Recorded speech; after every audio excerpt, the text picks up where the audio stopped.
What do you want to talk about? Um, So yeah, what were we just? I was talking about blend for a second. yeah, you were talking about just.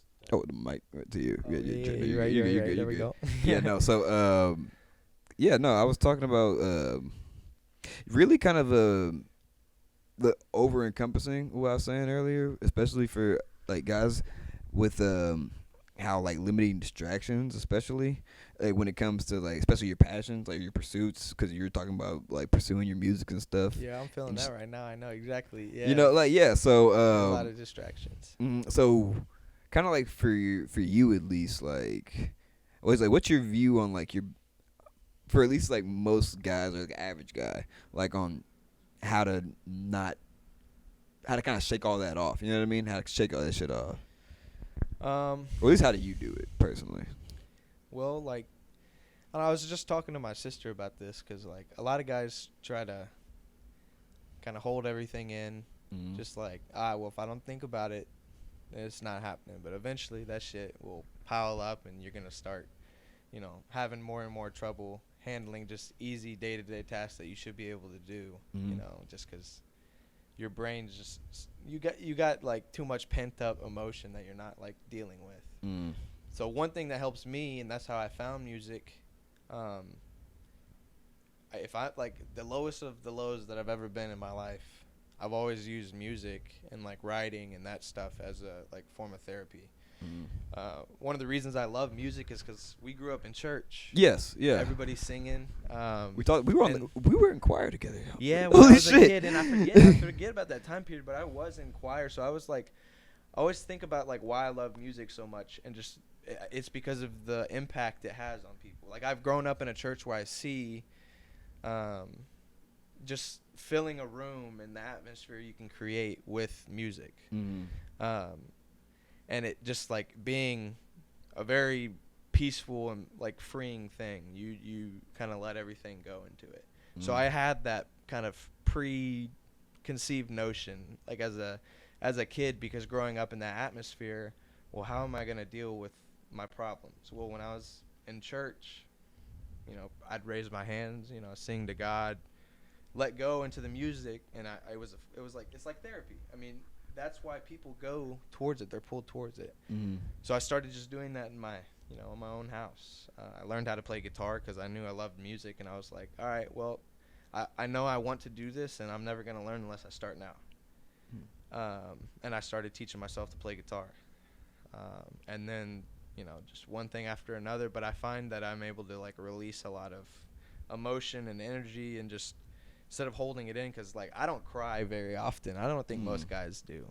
Nah, some guys, who knows. Yeah, but, no, yeah. well, for sure, but I think it's The just majority, yeah, the overall, I would say majority, an yeah. overall, like, perception of manliness and just, like, men in general is, you got to stay tough, don't show any emotion. Emotion's weakness, like, and it crazy, too, just, like, think about this. I don't know if you know this, but my grandparents were, like, from 13 children households on my dad's side. So crazy ass just like upbringing that they had. My dad's mom was, I think, somewhere in the middle, and the mom died in childbirth with the last child. So it was 13 kids raising themselves. So the kids had to become the moms, and the dad was an alcoholic. Wow. And so It's your grandparents, you said? this is my grandparents. So they came, and they're first generation from Czechoslovakia. Wow. Okay. They just showed up here, so they still speak Czech, but their parents teach them, you don't speak Czech, you're gonna come into this country and learn the language and assimilate. And so they grew up very, very poor. I mean, that's during the Great Depression too. So you just think about all those just like aspects of growing like, up. Yeah, 19 or like early 20s, 30s, and stuff like that. So my grandma from a very early age had no emotion. She couldn't afford it. She had to raise her own kids, and if they wanted to survive, she had to work. She was a workaholic. That's all she ever did was work. Hardest working person I've ever met. It was something about that older generation, bro. Yeah, hands down. But it's there's something to it, a lot of people today will talk about, like, you just look at our generation getting further and further away from like the blue collar, hands-on working job. But just being actually physically working and doing that, like you can stay around for a long time working and lifting and doing stuff, keeping your body active. But anyway, what I was getting to with that was just essentially my parents met in the military. My mom gets engaged to my dad, and she's from Ohio. She says she's going to come to Texas and move with my dad. So they're driving from Arizona to Texas, and Brady Bullard's calling me. Hey, you know what? Go ahead and answer the phone. Hey, fuck it. All right, Hey, we can let Brady get on the podcast real quick. Hey, Brady B, you're on Caleb Jackson's podcast. What's good, right Brady? now. Hey, what's going on, guys? Hey, what's happening, Brady? How you doing, bro? Just chilling. I just got off work. Gotcha. Were you just calling about wanting to hop in Discord and play something? Yeah, just the classics. Yeah. Video games with your boy. Yeah. Always. Well, I'll probably be. Looks like you're tied up right now. Yeah. I'll probably be on home later tonight, but I'll give you a call back whenever I'm finishing up with this. Alright, sounds good. All right, man. Take it easy. Yeah, y'all have fun. Take care of yourself, Caleb. See you. ya. See you, Brady. Um, Brady Bullard, everybody. I'm gonna put my phone on mute. You're good. So anyway, I think I was at my mom decides she's going back. They got married. She's gonna go back with my dad. They're driving from like in Texas or from Arizona to Texas, which that's like through just the straight desert nothingness of Texas. And my mom's like, man, if I don't see a tree anytime soon, She's from Ohio too, so yeah, she's used my to dad's that over here promising, like, no, you'll see a tree and some grass here in a little bit. You'll see some. And anyway, my mom said she gets to, hear Brazos Valley where we got a ranch out there. And she said the first time she, saw my grandma, she gave her a hug. And she said it was like hugging a brick wall. No emotion. My dad, same way.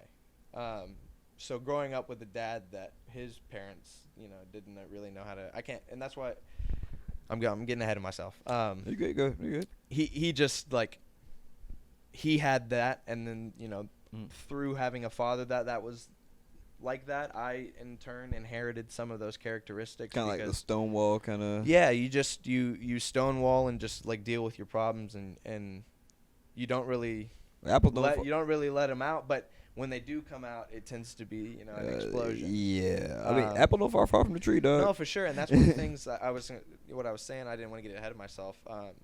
We were talking about how like you kind of inherit some of your parents' characteristics, and you start to realize that through some of the things you go through in life, like your parents really only got the best. They want the best for you. Yeah, they're looking out for you, and like when shit goes bad and there's nobody else there, your family's gonna be there. And like going through some tough times, like really made me realize that kind of reality. And yeah, like that's sometimes for some people, like they have like a mind. Some people don't really have that good of a relationship with their parents, and I mean it's kind of one of those things where I encourage everybody to kind of try to at least have some kind of functional relationship with their parents, you know what I mean? Because, like I said, I mean, family is, you only have one family, you know what I mean? Yeah. Just like you only have one life. And so it's hard, especially some people, like, have reasons why they don't talk to family, I mean, your reasons are your reasons, Talking about this led to a perfect segue into the story I was going to tell you. Mm-hmm. Go right ahead. So you said family is family. You can't really pick them or choose them. And before I was gonna finish with it was with how like your parents just want to keep you safe. You know what I mean? Your parents want you to also be your best, but also be safe. And that's kind of a hard line to toe. You know what I mean? Because as boys, it really just as growing up as kids, it was just a level of wanting to try some shit. You know what I mean? And just kind of see you got to fall in your face every now and then. Yeah. But also, like you said, your parents do know fucking best. You think about it sometimes, you're like, damn, they were right. Yeah, go right ahead. And there's definitely situations where maybe that's not the case with everything. Oh no, parents be wrong too. Yeah. Yeah, for sure. But overall, I'd rather instead of hold a grudge and have a certain perspective of like, you know, my parents are, you know, pieces of shit. You know, I don't want to like just to like have that reality. I would rather try to have the best relationship I can with them, because at the end of the day, if I was in their shoes, I don't know if I'd do much better. Exactly, bro. Exactly. Like I thought about it, and we were talking about like going through like relationship troubles and stuff like that. You know, having a girlfriend, and I thought about it too. I was like, bro, imagine having relationship issues when you got kids and a mortgage and a car payment, Yeah. and when you got to go to work. Yeah. Like, dog. There's a lot of stuff to pile up, and You then, know? and then add on top of that, man. Now you start having like severe back pain. That was my dad. You know, you're getting older at that, and then like start seeing like at that point you start seeing like people just start like leaving your life and stuff, and so you realize as an adult like what like we're hitting that arc of like real, I call it real maturity. Yeah, like you start seeing all your friends get married, have kids, and then you have friends start like dying and like stuff, Yeah. and it's like well, for us that was kind of a reality check a little bit early, because in high school we had quite a few people like Pa- bang years back to back pass away. And it was crazy because like it was something hearing about some of those death. Like I never thought that hearing about somebody's death would like shake me like that a lot. Yeah. Especially if they weren't like somebody who's like a family member, you know. But there were a couple people who passed, and someone told me, and it was like, what, you know. And then that shock kind of hit you, like, of reality of like it can happen at any time to anybody, you know. And you just kind of with that, you just kind of like, for me personally, I think the best, you know, of like, bro, you only got one life, you know, you might as well do what you know to do, do what you know, but also do something that's gonna fulfill you. You know what I mean? And don't waste time. Like I'm talking to myself when I say all this stuff too, as well. You know? Yeah. Sometimes I feel when people ask me, I have really good advice because I grew up with really good role models. I believe. But just because you know what you should do doesn't mean you always do it. Yeah. And sometimes I see myself in a situation where I'm like, man, like if this was somebody else, would be like, it's so easy to be like, you know, such an idiot. Like, why are they fucking doing that? But even more so because, you know, I'll fall into the trap where I end up doing something and I'll be like, no, dude, I'm my worst enemy because I'm like, I'm a fucking idiot. Like, I know. Yeah. I know exactly what somebody would tell me, you know, and in rebuttal to, like, you know, what you should do. And does it make it worse that I did it even knowing, you know what I mean? Like that kind of reality. But the story I was going to get into, it was last weekend actually. Okay. I went over, so Devin Holleran, his I've had one of my early podcasts on Spotify. I was actually talking to him this weekend about potentially doing it, and that we had reached out to each other. But so I go over there. It's his sister's 21st birthday, and there's a long story behind that, but I don't really want to get into it. And it's not my place to. But essentially, you know, there's some hard feelings towards like Devin's brother-in-law, just because of the way, you know, things happened. Hey, shit happens. And so the parents don't necessarily, you know, like him, and you know, they're having to deal with just like a reality of, you know, that's who she chose to be with, and like regardless, like sometimes you get people and family members into your life, and you can't always choose, or like it's their decision, and maybe you don't necessarily like agree with it, but you have to respect the fact that that's the decision they made, type deal. So nevertheless, what I was getting to, I just want to kind of like lay down a little bit of a backstory there. So I go to this her 21st birthday crawfish boil. We're all having a good time. I end up breaking out. They got a guitar over there. I played music till like 3 a.m. So her husband and friend were both in the military. I think they're, you know, in their 20s, and I don't even know their names, and I don't, you know, nobody needs to know their names, but they're in the military, and they were going around, you know, the whole night trying. one of them was trying to wrestle me and stuff. It's like, nah, bro, like I'm not trying to wrestle. Like It was just very aggressive. military energy, dudes. military dudes. Yeah. You know, like, and so her husband has a tattoo of a hangman and a noose on his forearm. And later in the night, everybody had kind of go to bed hurt, so he's already, passed out, drunk. The husband is, and it's just me, his friend, his friend's wife, and the older gentleman. And the scenario was a guy that's like 40s. He had like a wife and kids. He was just out there having a good time talking with us. I stopped playing guitar. I kind of got finished up, and my fingers were hurting. I'd been playing like all night, dude, and so I was like tapping out. So we started having conversation, and we got into talking about music. And he started just because I had just finished, playing and whatnot, and he started talking about how he's about to move to Mississippi, and he says, I'm moving to Mississippi with me and my wife are, and that's where back home is for me, and it's one of the most racist towns in Mississippi.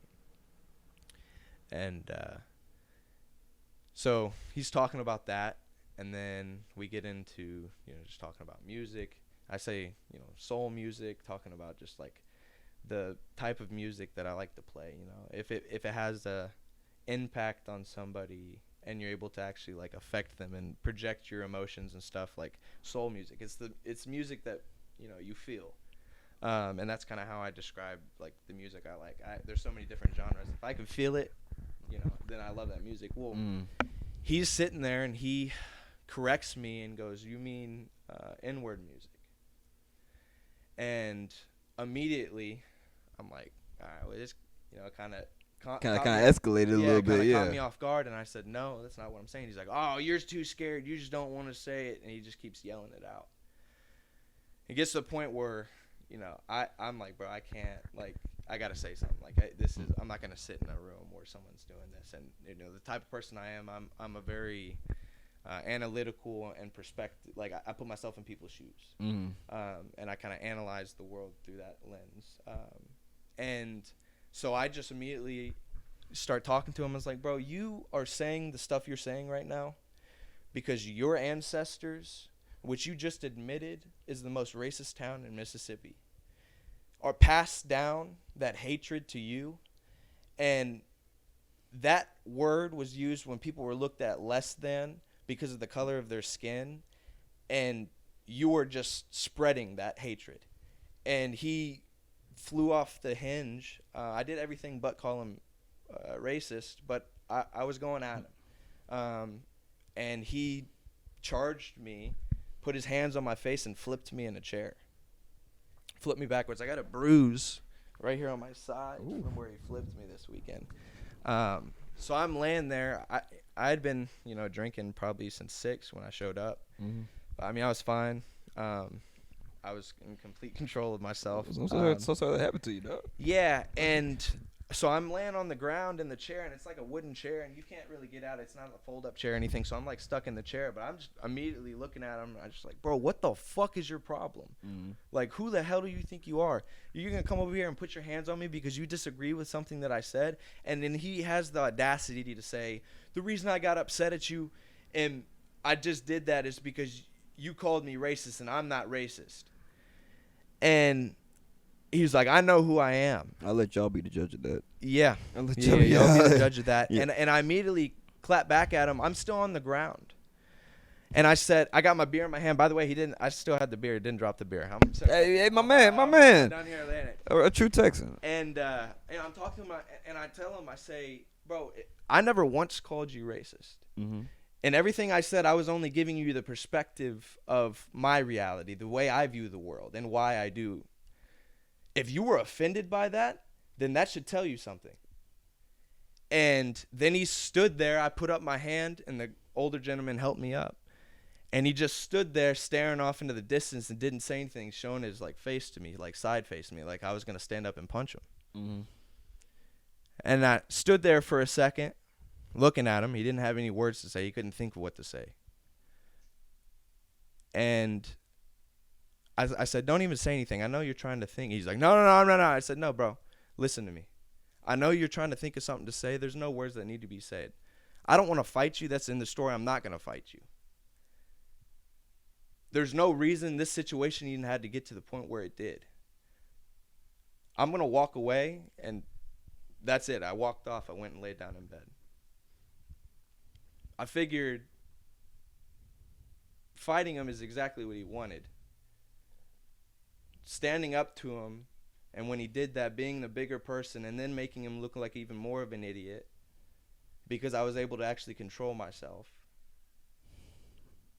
was the biggest thing and the better, because maybe that'll impact him more than me standing up and knocking his ass on the ground as much as I wanted to. And the only reason that dude didn't get his ass beat that night is because he didn't have my people around me. I told him, you're lucky you did it to me and not anybody else, because I don't know if they wouldn't have fucking killed. Like, you don't know who I am. They could have pulled out a gun. But Family, family. It's family. Like, people got guns. Like, you know what I mean? And I went and laid down in bed. He comes up, opens the door, and he's like, hey, man, can I come talk? Can you come outside and come talk to me real quick? And immediately, I got a sense that I was like, well, first of all, he's coming in this camper, and he's going to sleep in the same place I'm sleeping. So I told him, I said, yeah, I'll come out there because I got to sleep in the same place as you tonight, and I don't want to sleep in the same place as somebody I don't trust. So we had that makes perfect sense. We stepped outside. He had a comment. He apologized. He said, hey, bro, I'm so sorry. I've been drinking since 12. I know it's not an excuse. And I just lit into him and was like, bro, you can't – your reality of being in the military and when you have a problem with somebody getting physical, you can't do that in the real world. You came from whatever racist town you came from, and then you went in straight into the military, and then now you're going to be – they're about to be out of deployment and get released into the real world. Mm-hmm. I was like, if you disagree with something that somebody says, you can't just go put your hands on them. You're going to end up dead. Like, that's not how the world works. Yeah, no, like, seriously, like. And then the older guy came over and he was like, he was like, bro, what's going on? Because, he didn't know if the other guy was going to lose his shit. So, he comes over and he grills him like a dad. And he's like, bro, you're way out of line. And he was like, I know. And he's like, no, like, way the fuck out of line. And we just, got after him. Just pretty much tried to, instead of, like, beat his ass, I just, like, essentially. Just tell him, like. Just, like, tell him, bro, the way you're like. You're going about just, like, viewing the world and shit is just wrong. And if you truly believe you're not racist and you don't want people to believe you're racist, bro, this is the first night I met you.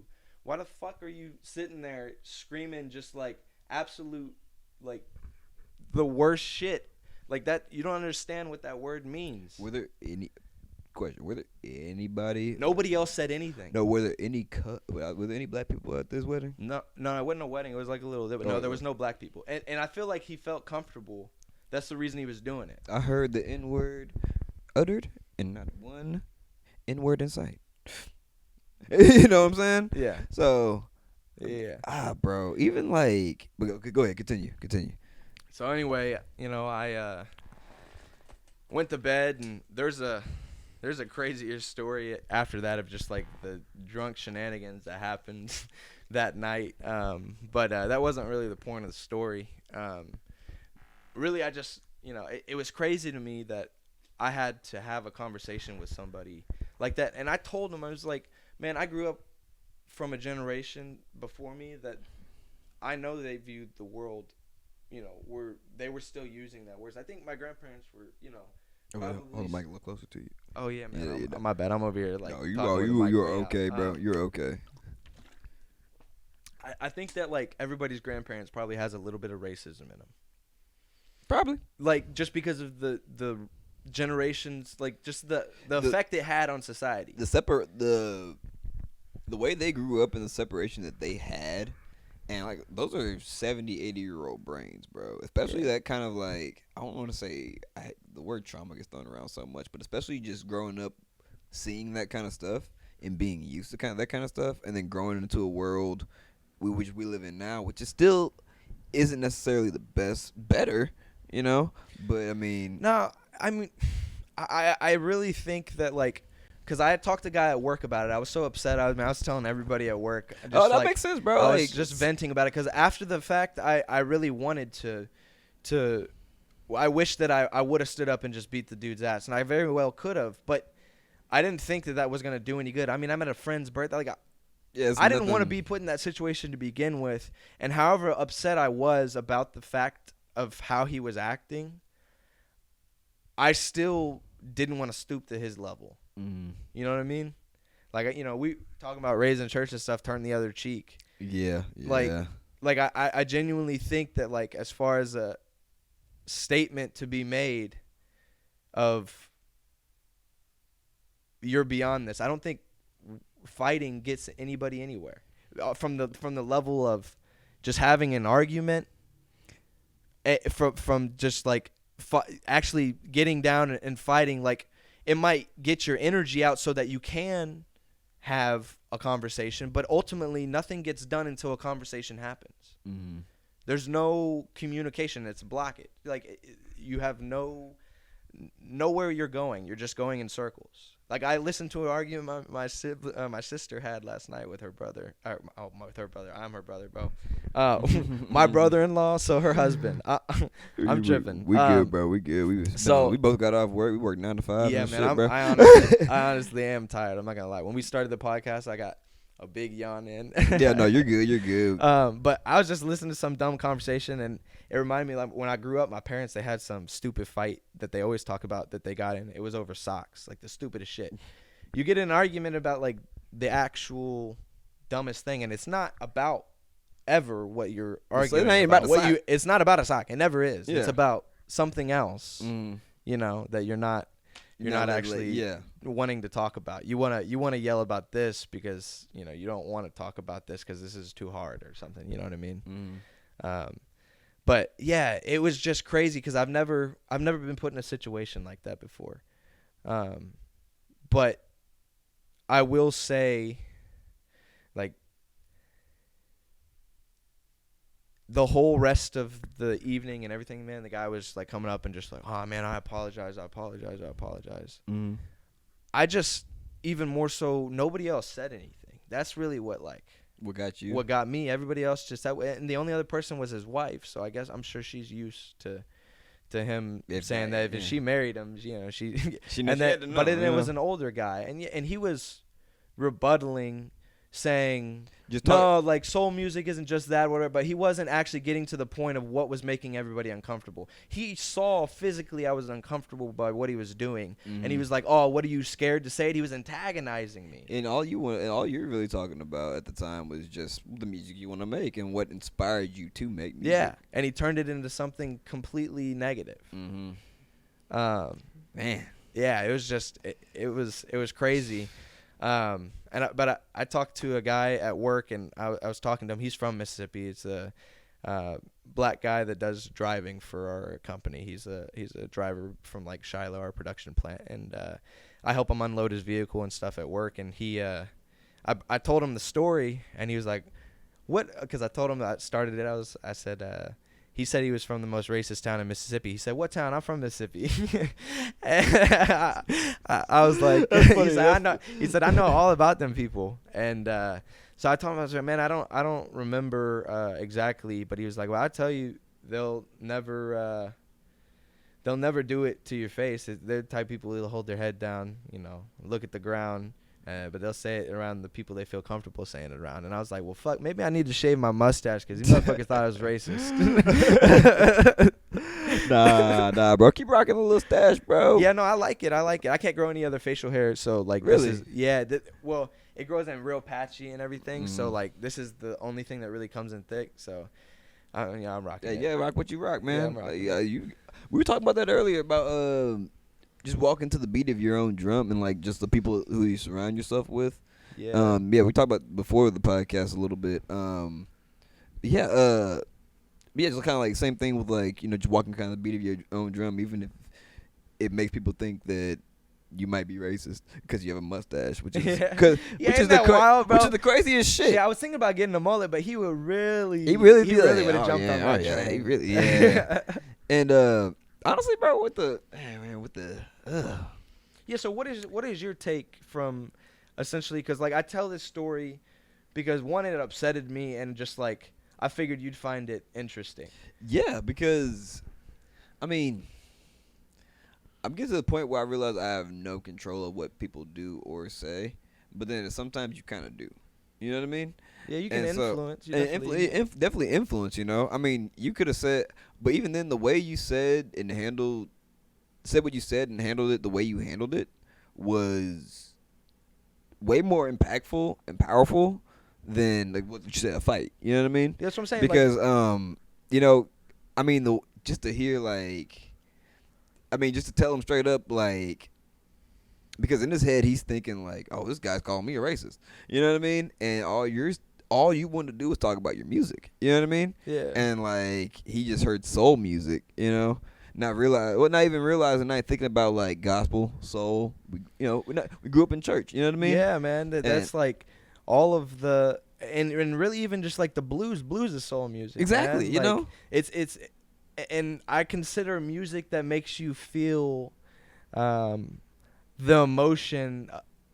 And really, everybody gets a different impact out of a song. You can get someone to listen to one song and it makes them feel one thing, and then afterwards you can feel some way completely different, which is another beautiful thing about music because it's like transient. It progresses with the way you view the world. Exactly. Wow. It's kind of wild. You know, it's crazy because if on my Spotify, with the like songs, you can look at like when you like the song. Yeah. And so for me, I did one of the podcasts, our early podcasts I did on Spotify was still on Spotify. It's like music is like kind of like it's all for the soul, because it's literally called It's All for the Soul because music hits your soul differently. And Yeah. I also think of music as a time travel almost. Yeah. In a sense, because like you can hear a song. Brings me back. I listened to country music because when I was a kid, I listened to it with my dad and my grandpa, and just like growing up on the ranch, and it makes me happy because it brings me back to that time period. CCR, same thing. I heard that music from them, and there's just like a you gotta put that cover out, by the way. You gotta put that cover somewhere, bro. Oh, the CCR one. Yes, yeah. The cover you did. Cody he showed me some guitar strums and he's got something going. So hey, I'm trying to. So I really want to get into like recording and stuff. I know we had talked about like potentially, and I mean you're into audio recording and everything, but really right now right now podcast recording. Really, I could do music for too. sure. But you have a passion for music, and I know because we come from the same background, and yeah, I do, and I haven't tapped into it. Yeah, you know and I think you should. Hey. I think you really should. You have so much potential with just recording with this. Why not just step into the next lane and see if maybe that's something that you like even more. One at a time, really what I'm doing now. For sure. And really it's kind of like getting this off the ground, really. Not even like kind of getting it off the ground, but really just, again, having the conversations that really that feed my soul, you know, give me a hunger and make me think, you know what I mean? Make me think past the regular shit I think about, you know what I mean? Mm-hmm. And like, because it was a time, I'll tell you, to go along with that story, me and Kiki were sitting, or Kiki and I, for your grammar fucks out there. Hey, I'm religious about saying and I when I'm referring to myself and someone else, because you remember Ethan Ellis? Yes. Yeah, yes. He hounded me in school. If he ever hears this, he'll find this funny. But he hounded me about it to the point where like I started doing it to other people. I was like, hey, it's hey, what we talked about earlier. You become who you hang around. Yeah, dog. you do. You start to adopt a lot of stuff that you don't realize you are. Mm-hmm.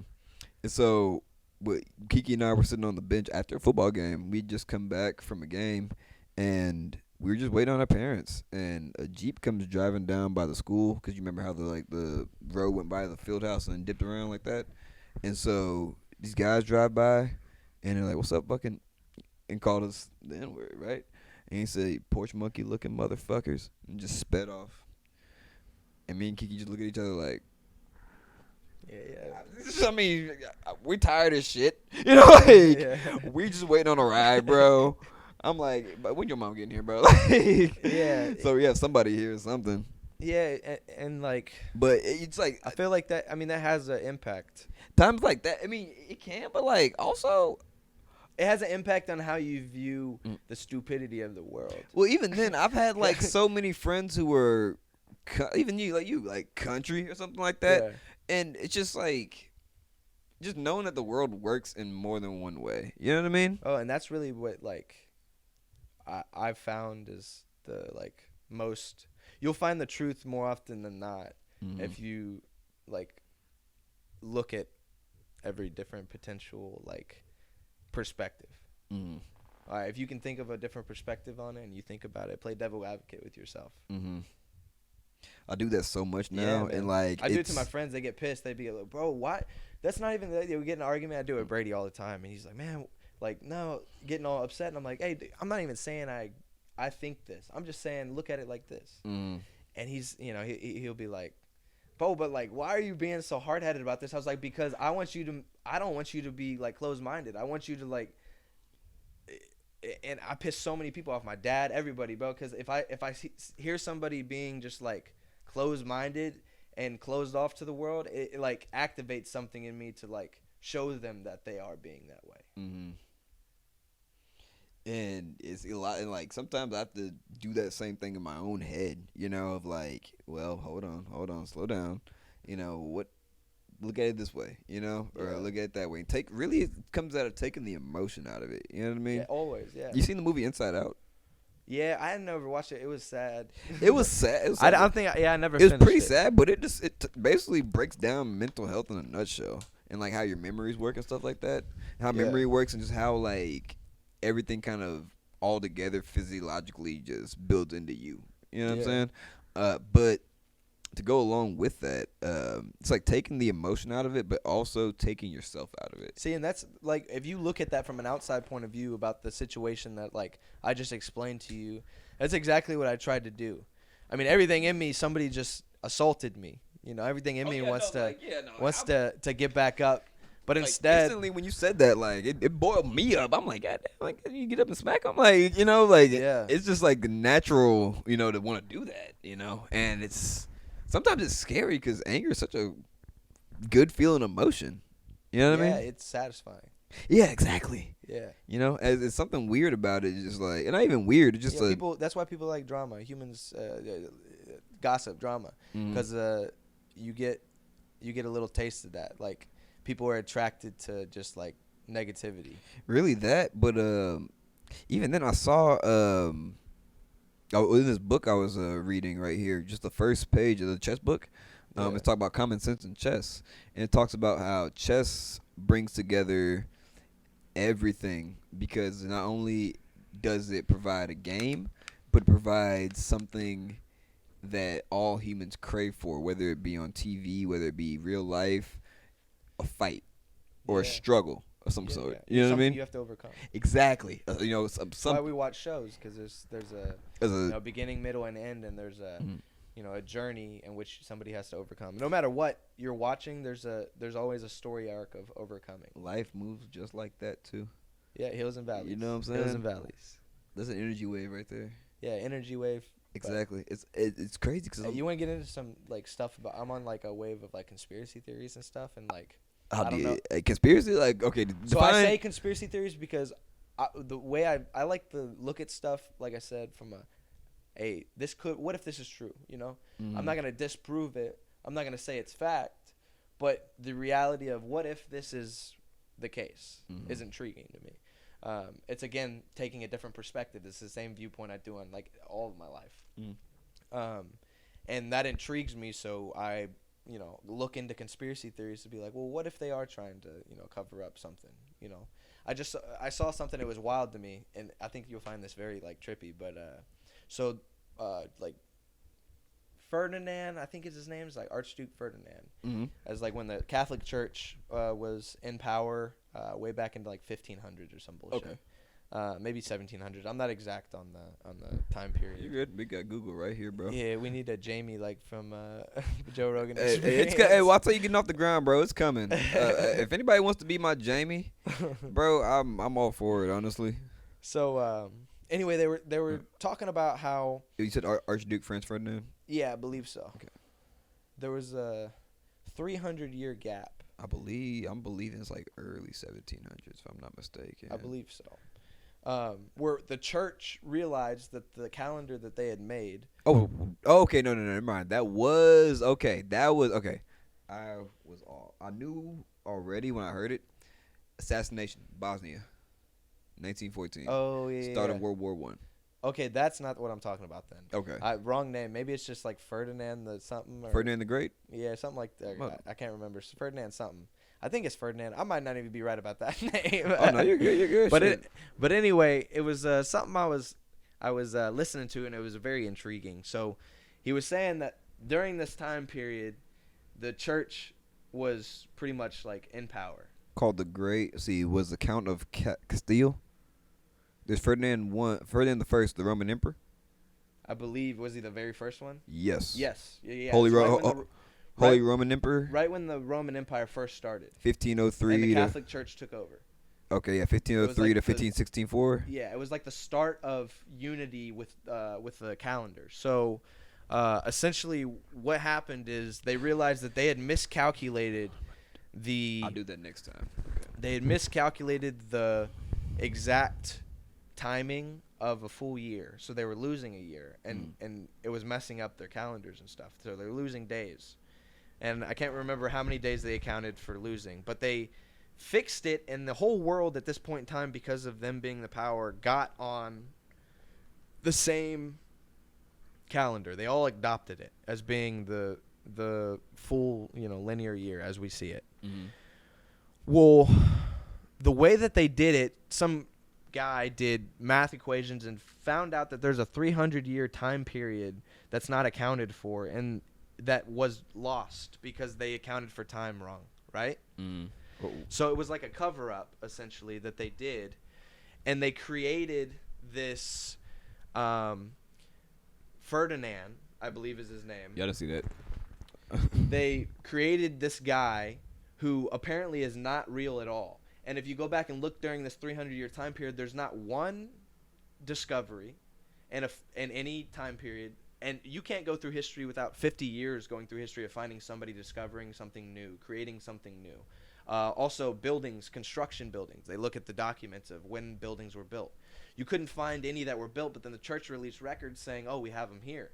Well, they go back and look at these records. They're falsified documents, and none of these buildings they don't exist. My dad was telling me something about this a couple weeks ago. So continue. So that leaves 300 years that didn't happen. That was just made up essentially in order to cover up this. And because of that, we're not in the 21st century.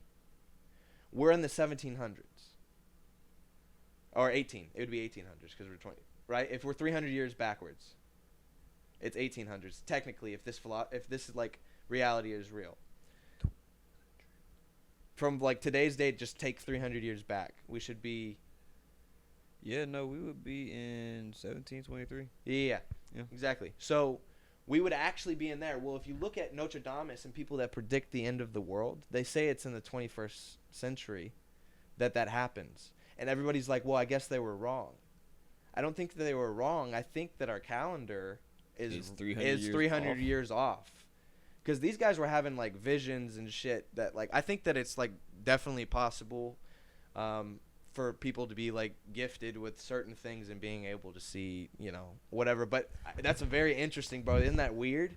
That also that would be the case that we're just, going along. 21st century is okay. So let's say if that's true, if we're in 1723 right now, and the rapture is supposed to come in the 21st century. I think it is, and I don't even know that to be true exactly when they are, but I know it's like they say that the predictions and everything, it's supposed to be like there's something said about it being the 21st century or something. That would be 21. So what is the prediction, if that's true, of the actual end of the world? Then we had 300 years. Well, if that's the case, we're talking like BC and AD as well? Well, really, if you think about how our calendar in general exists in time in general and how we keep record, it's kind of bizarre. Dude, there's so much history that I believe that like we don't even realize that there were so many more intelligent like entire civilizations prior to us that completely got wiped. Mm-hmm. And we try to say, well, there's no evidence of it. You know, there's no evidence of this happening. Mm-hmm. But I also don't think the technology they used was the same tech tree as us. So it doesn't resemble anything we would understand as technology. Mm-hmm. And also when you have a catastrophic, you know, the world literally gets completely shook. The whole world's just shook. Yeah. Water, like everything's just destroyed. There's been talks of like floods and stuff. Every single civilization talks about floods. Wasn't there just a quick was it Avengers: Age of Ultron? He said that one line. He was like, "Whenever the world settles too much, God throws a pebble." He said, I was like, "Shit." Yeah, and I so was like- I think there's been many resets, Mm-hmm. and I think along just going into conspiracy theories, I'll unlay some of the biggest ones that I think that like have a potential for being true. Mm-hmm. The Egyptians, I don't think the Egyptians, we give them credit for building the pyramids. I think that they're a civilization that wandered upon a previous civilization's accomplishments, and we give them credit for it. They didn't actually do it, and there's actually a ton of evidence for that. They go into some tombs, and they see that there's these like vases that are like so meticulously crafted that it's like material stone down to like eggshell thickness, and it's balancing on a single point. The geometry that you have to be able to understand to get that amount of perfection and balance in an object, and they had a ton of them. And then they also see after that time period these vases try to be recreated, and they're nowhere near the same like craftsmanship. And so they're saying that like there's evidence of wipes, that like there was definitely technology lost and a civilization picked up on the remnants of it. Essentially, you look at the Sphinx. The Sphinx was refaced. You look at limestone, you can't carbon date. But you look at the erosion, there's water erosion on the Sphinx. The Sphinx is in the middle of the desert. The Sphinx was around during the Great Flood.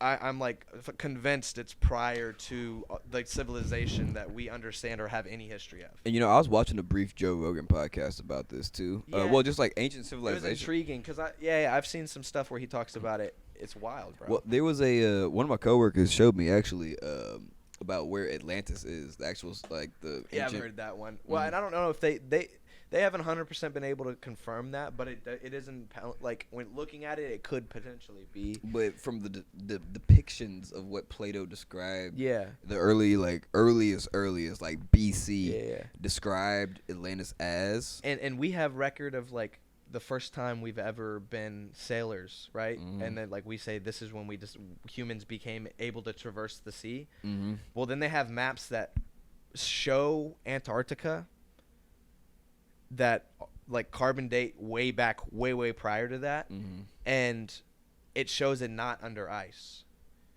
Because they did scanning, and the map actually directly lines up to what Antarctica looks like, not covered in ice.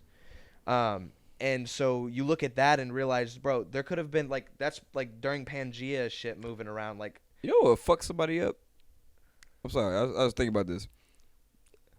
Imagine walking all the way across Antarctica to get to the other side of the world. What would be on the other side of the world? If you started at the tip of Antarctica, and you... What the fuck is... Bro, think about it. You start at one tip of Antarctica, and you walk across it in a straight line. At the very bottom of Antarctica, straight line. What side? What are you gonna hit? What country would be the first country? Let's just say you went a straight line across Antarctica. What country would you hit? Because I need a globe. well, it depends on which direction you're going, but the But the really crazy thing it's like is also when you get to the tips, because of the way our solar system works and just like the magnetic energy of the Earth. Mhm. The poles at both poles, you get up there and none of the compass or none of that works. It's spinning and it can't center because you're sitting right on top of it. It's like when you get magnets right on top of each other and they're sitting there doing this. that gives me chills, The bro. energy spins, right? So there's this energy because gravity, essentially gravity is the energy that we don't understand. That's what is inside of a black hole. Jesus, bro, you just hit what I was about to say. So Oh my goodness, go ahead. so gravity is essentially what we call gravity is what we don't understand how it works or how to make it. So if we were able to do that, we would be able to like move through space and time. Without gravity, you can manipulate space and time. And the only way to find gravity is inside, right now that we know of, is inside of a black hole. But when you go in a black hole, everything's destroyed. Well, the same technology or like energy that they say UFOs are made of is that energy is harnessed. And they have an anti-gravity machine somehow. If you believe in them, and there's a lot of, I know some people are skeptics, but there's a lot of stuff coming out with like military saying they have pilots who have recorded straight up footage and tracked the UFOs and stuff. You got to read this book here, bro. Everybody should start reading this book here. Astrophysics for People in a Hurry by Neil deGrasse Tyson. Oh yeah. Dude, oh my goodness. But it gives you a crazy perspective on just like, okay, so there's something that we know exists, but we haven't quite grasped it. Bro, we created the computer and technology, and in 50 years, we're now talking to it in AI. That's the tech tree we went down. My dog. You don't think a different civilization, if you believe that, other beings that are also intelligent exist in the universe, which I tend to believe because I think it's too big. There's way too big and way too many possibilities and things we don't understand to confidently say that isn't the case. And then there's another universe. It's crazy. There's probably another universe in which my soul's probably in your body talking right now. Yeah, something like that. Okay. So before I want to hit on gravity real quick. All right. I want to remind me. You just said there's probably a different universe where your soul is inside my body. So I told you earlier I was gonna read a poem for you, and when I got into like music and stuff, there's a poem I wrote in high school that's exactly about that, and it's I don't know if you've ever read The Egg, I believe it's called. It's a poem. You should read it, but it touches on some of the same like concepts, and I had never even read it. It was just like a universal truth that I found I started just like thinking. I started smoking, just opened my mind, and I just like thought, well, what if this is interesting, and I wrote a poem about just like the feeling of that, And anyway, continue on gravity. We'll get back to that. So, bro, man. So you know how religiously, because we grew up in the church together, religiously, everybody capitalizes the G in God. Yeah. You know what I mean? So. You think God is gravity? When it comes to gravity scientifically, gravity is just like with the moon, just like with the sun and all the other planets. The moon really pulls the waves that you don't see the pull of gravity. You just see the waves happening. You just see that going. Yeah. You know what I mean? And that's because of the moon. The moon has a gravitational pull on the Earth, while the Earth has a gravitational pull on the moon. That's why it's always around it. Yeah. And so, and scientifically, the big G, the G they always capitalize, is gravity. They always capitalize God, and they always capitalize gravity. I was like, why is that? Yeah, because I never thought about it like that. Gravity is the attraction of something. When something has a big pull, when something has a big mass or giving off a lot of energy, enough mass, it's gonna give off gravity. Yeah, it's gonna give off gravity and attract a lot more to it. That's why Jupiter has so many moons. You know what I mean? But also it has to have that perfect amount of mass around it to keep it in that same rotation. Yeah. Because if it's too big or if it's coming too fast, too hot or something like that, it's going to crash into, like if an asteroid comes barreling towards Earth, right? Yeah. It's going to crash. It crashes into it because it wasn't meant for it, right? But the moon is so perfect that it just sits there and constantly rotates around Earth. And Earth is so perfect that it's the only planet in our solar system that can support life from what we know. Yeah. And there could be let's say fungus and bacteria that are able to live in a outside of atmosphere. And like on Mars, they found remnants of like ice and like residuals of water and stuff like that. With the time that the universe has been around, I'm sure there has been realities where certain planets had life. Mm-hmm. And so, like I said, when we always talk about like the sun, like a lot of ancient civilizations talk about the sun being God. You know what I mean? The sun gods, they worship the gods of the heavens. You know what I mean? Mhm. We always look up, and again, that's everything that's pulling. And I'm a big astrology nut, right? And so I thought about it on like a different level because a lot of people just see astrology and they're like, man, that's some bullshit, right?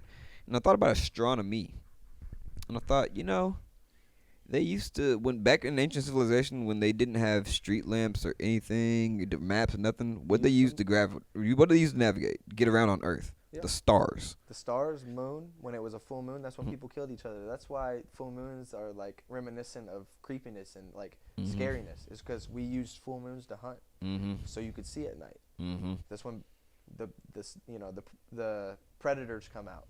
And so I don't know. Some part of me feels like it's like with society going the way it's going, we've gotten so far away from realizing how connected we are with everything. Yeah, man. But on a conspiracy note too, could God be gravity? Because gravity is also the thing that's holding everything. was like It's also the thing that's holding everything around us together. yeah, as like a understanding of what's around you. It's very possible. I mean, that's what all the gods, Zeus and like all of those guys, they were gods of this, gods of that, Mm-hmm. god of fertility, god of this. It was people giving understanding to the things they didn't understand, in a way of like just materializing something that you Isn't. can put your faith into, right? Mhm. Because if you don't know it's true, it's really easy to feel lost. But if you can convince yourself that there's something physical that you are believing in, then it's a lot easier to have peace of mind. I think religion is and has been since the beginning of time a way of humans being able to like deal with the fact that we're on a rock that, even back then they didn't understand that, but there's nobody that tells you. There's people that try to tell you, but there's nobody that definitively tells you what your purpose is. Mm-hmm. It's for you to decide. Hmm. You have all of these things that are unknown, and you have to decipher and figure out how you're going to view the world. Mm-hmm. And religion makes it easy for you. You come in and they say, this is how you should view the world. Right.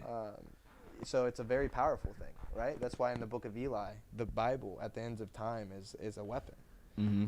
And you can control people, and that's really what the dangerous thing is, because that's what happens in cults and stuff. There's a type of code essentially that we've through the existence figured out how to hack the human brain. And Salesmen are taught on it. It's really not that hard to hack a human brain. No, it's not. Either. It's not, and that's the scary part. I mean, shit, like football. When we play football together, Yeah. it's really not that think about all the times we did repetitions to just do the same shit over and over and over and over and over.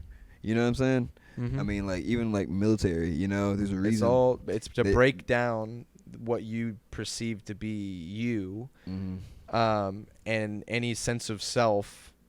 The 9-to-5 job is that, that just repetition, cyclical, you get stuck in a loop.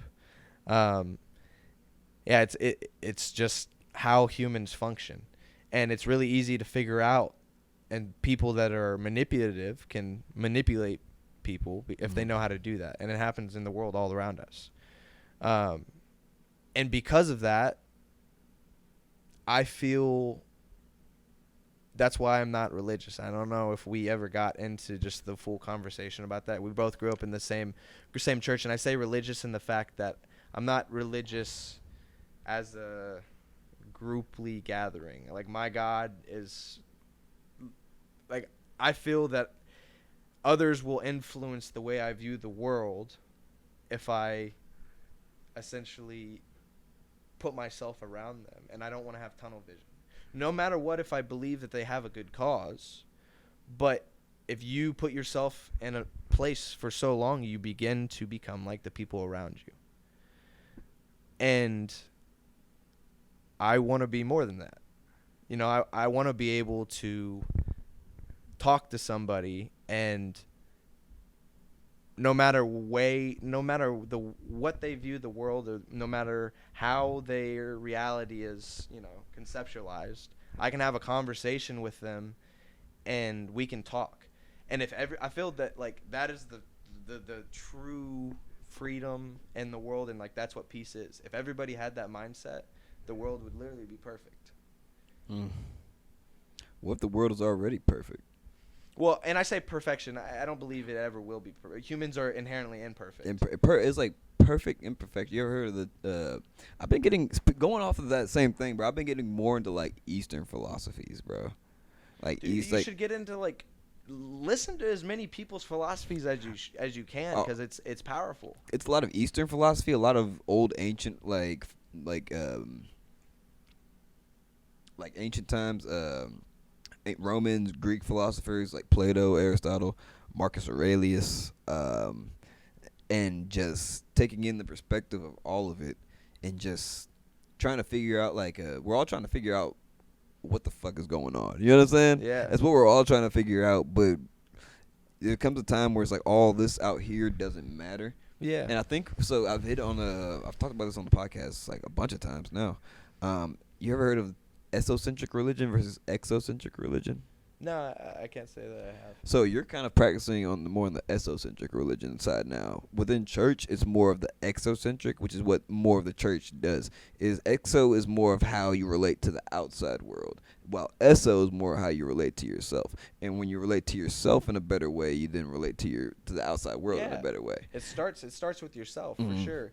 And so same way with like you said, like your walk with God is your walk with God. Yeah. And you can.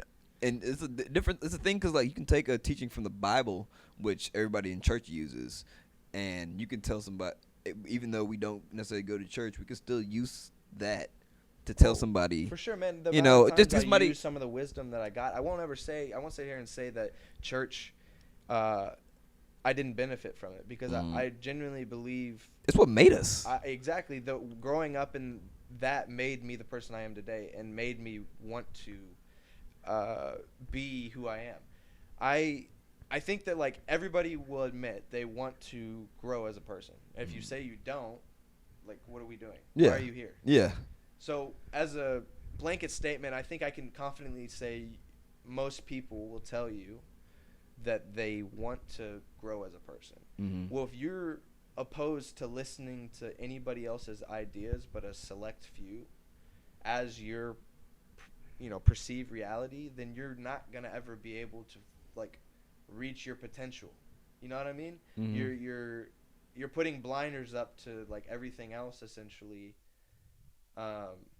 in order to convince yourself that the way you view the world is the right way. And that's my genuine problem with religion.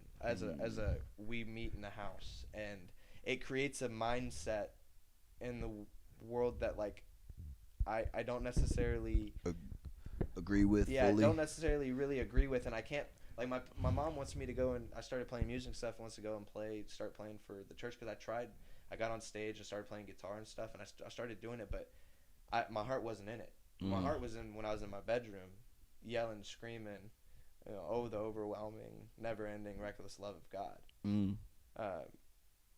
That is where I felt a religious, atmosphere. It wasn't that I couldn't feel up there, but I felt like I was trying to be something in order to gain.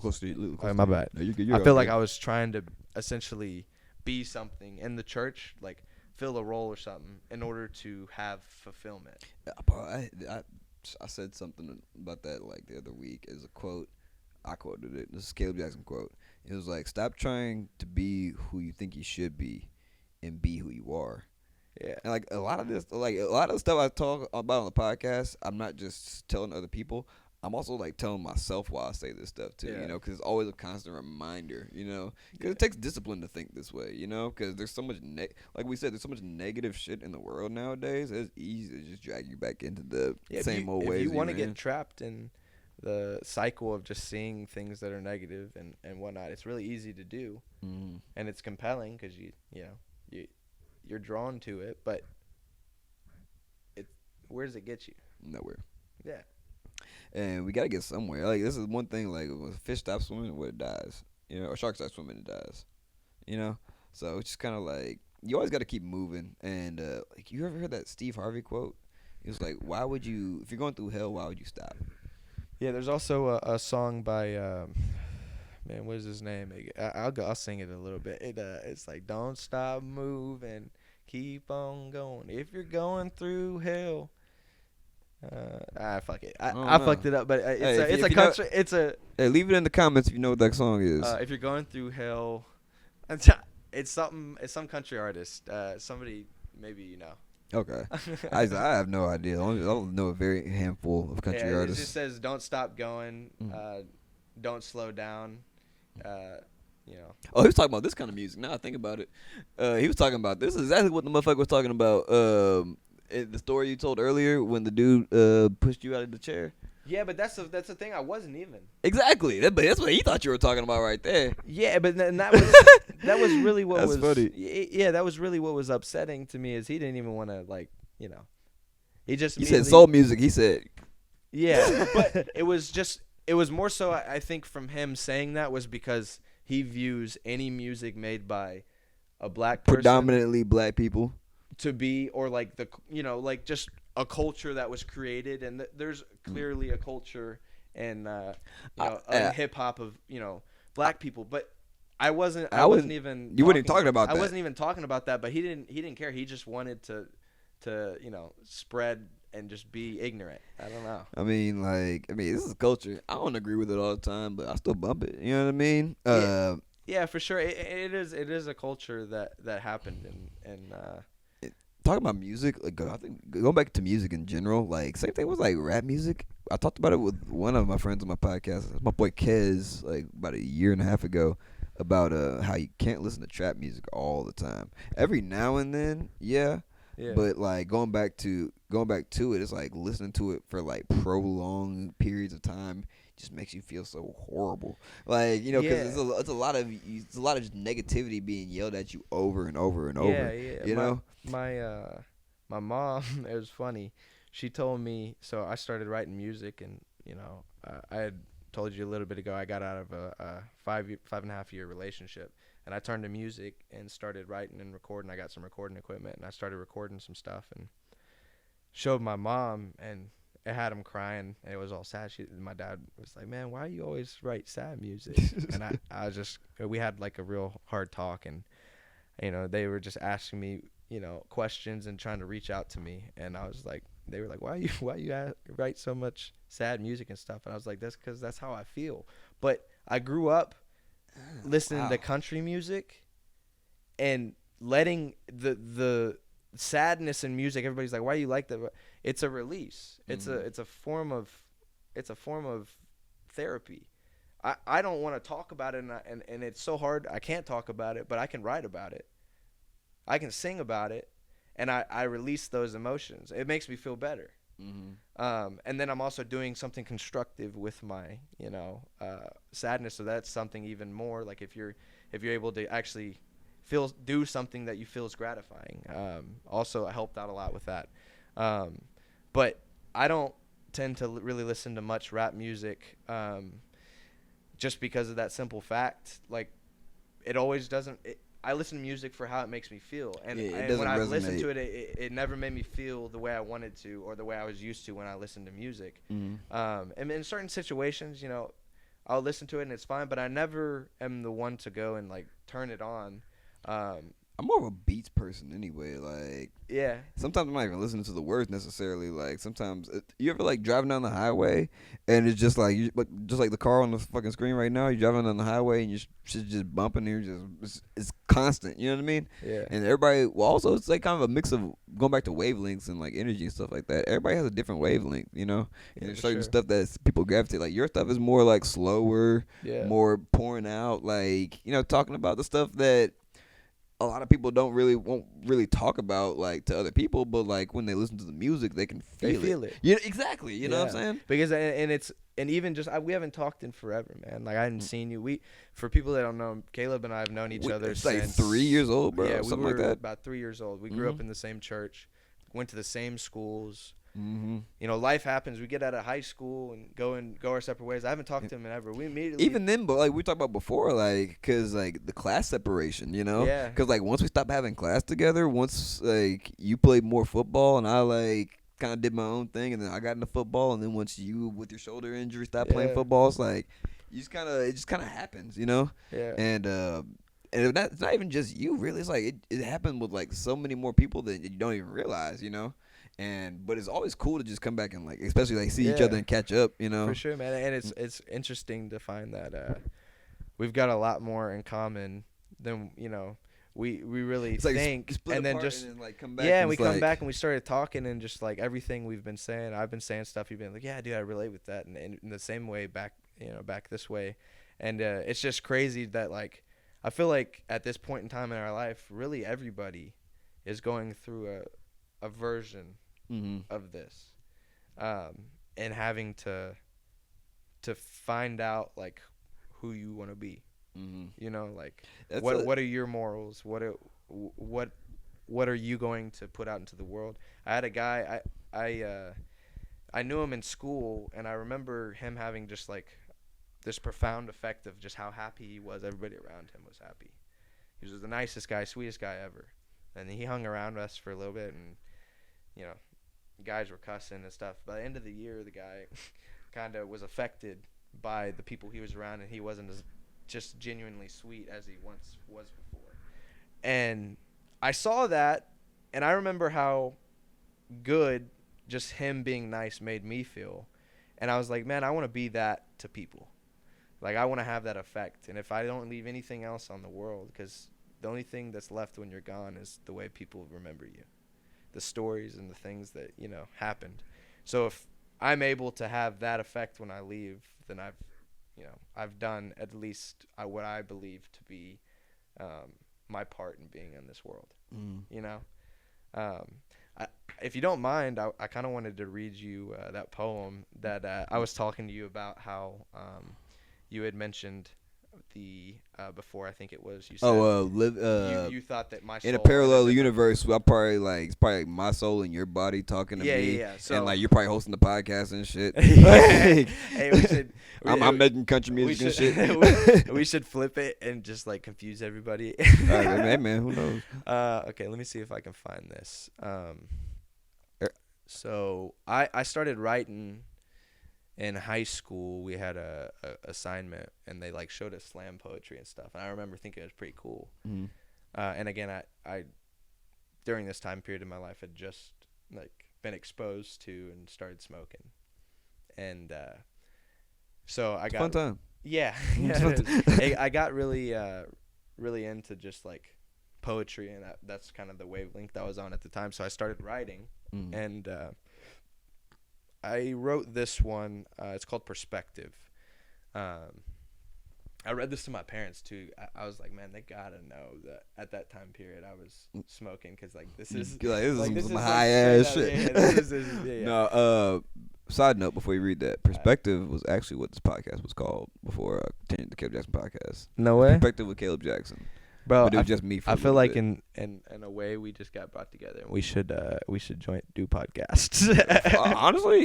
honestly, yeah. Because this shit is flowing. I feel like we're having some really good conversations. But We'll talk. I Yeah, go ahead. bet. All right, so it's called Perspective. What if everything I saw was me? Hypothetically speaking, what if I used to be a bird? Who's to say you aren't me or I'm not you? Or who's to say everything around me wasn't subconsciously created by me? As a person, I can only see what's in front of me. Could it not be possible that you've seen through others' eyes before? Or should I say you've seen through your eyes? At night when you go to sleep, what if you were to awake in another's shoes? What if you never actually realized that you were looking through a different set of eyes? Mind washed and you believe your brain's lies. Hypothetically speaking, the cycle never stops until you realize you've lived not one life, but all lives. Jesus. Yeah, that shit was deep.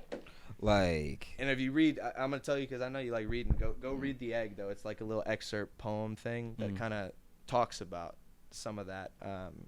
It gets you thinking though. But it's kind of wild to me that I wrote that never having read any of these other people's, work where they were talking about some of the same things. And I feel like almost, smoking opened up you to see like universal truth. You start you like, man, psychedelics are crazy, bro. I mean, like you start like operating at a different frequency. Like you see the world differently. Nature you actually respect and you connect with it. And I think any drug will cause your brain to like. I ain't gonna say any drug, but well, not any drug. I like those ones that come from the. Yeah. But I'm saying, but like, just a drug in general will cause you to alter the way you view alter the your world. mind state. Yeah. I see what you're talking about now. It alters your state of mind. And through that, just being young and being exposed to it, I mean, there's a clear impact on like a change and shift in my personality. The way that I started acting, I immediately became, I believe, a lot nicer person and tried to do that. And just realized how much of just like in the past of a piece of shit I was. And if there's something that like I am able to take, or anybody is able to take, that allows you to be introspective like that and think and have conversations maybe with yourself or like conversations with somebody else, sitting around talking, smoking, that allow you to grow as a person and influence how nice you are to people and things like that. How can you say that's a negative? Alcohol is completely legal in this nation. It kills so many people, but it's like glorified. In this drink country. yourself to death, bro. It is glorified, and it don't happens. Even drink yourself to death. People just drink and then grab the keys and then go kill somebody else. And it happens all the time in this country, where that people go and do that. When you're smoking, that is not like. I mean, maybe you can get green. Some people can't handle it. Yeah, man, I was gonna say like, it's not for everybody. It's not for everybody for sure, and that's just like anything. Like, there's not a diet that everybody should be on. Everybody should be eating whatever their body works. Everybody has a different wavelength. They all operate differently, and so I just can't believe that like we're still having to fight just because of, I believe it was Reagan, whose wife did the war on drugs. But that was this started with Nixon. It started with Nixon in the early 70s. I think Reagan's wife was the one that started the huge like DARE programs and like really started the war on drugs. All that failed. Well, for sure, because I remember I remember being in class, bro, and them doing the DARE stuff and being like, "Oh, I'll never smoke, bro." When I came over here, I was smoking a cigarette when I got out my car. Man, come on now, bro. Like, I got a vape. This shit failed. Yeah, absolutely failed. It did bro. Not work. Did not work. And if anything, it goes to show if you tell somebody they can't do something or they don't do it even more. Like, especially as kids, bro. It's like, what, we gonna try this shit? Yeah. I mean, there was a little inkling of like, dang, should I do this? Because like, everything you're told, and then you try something, and I don't advocate for trying everything. You should at least try it twice. For sure. But I mean, like. But there's some stuff is like you shouldn't do. You know what I mean? Yeah. But like there's other things that's like again like mind altering. You know what I mean? Yes. I remember like the first few times I smoked, it was like, whoa.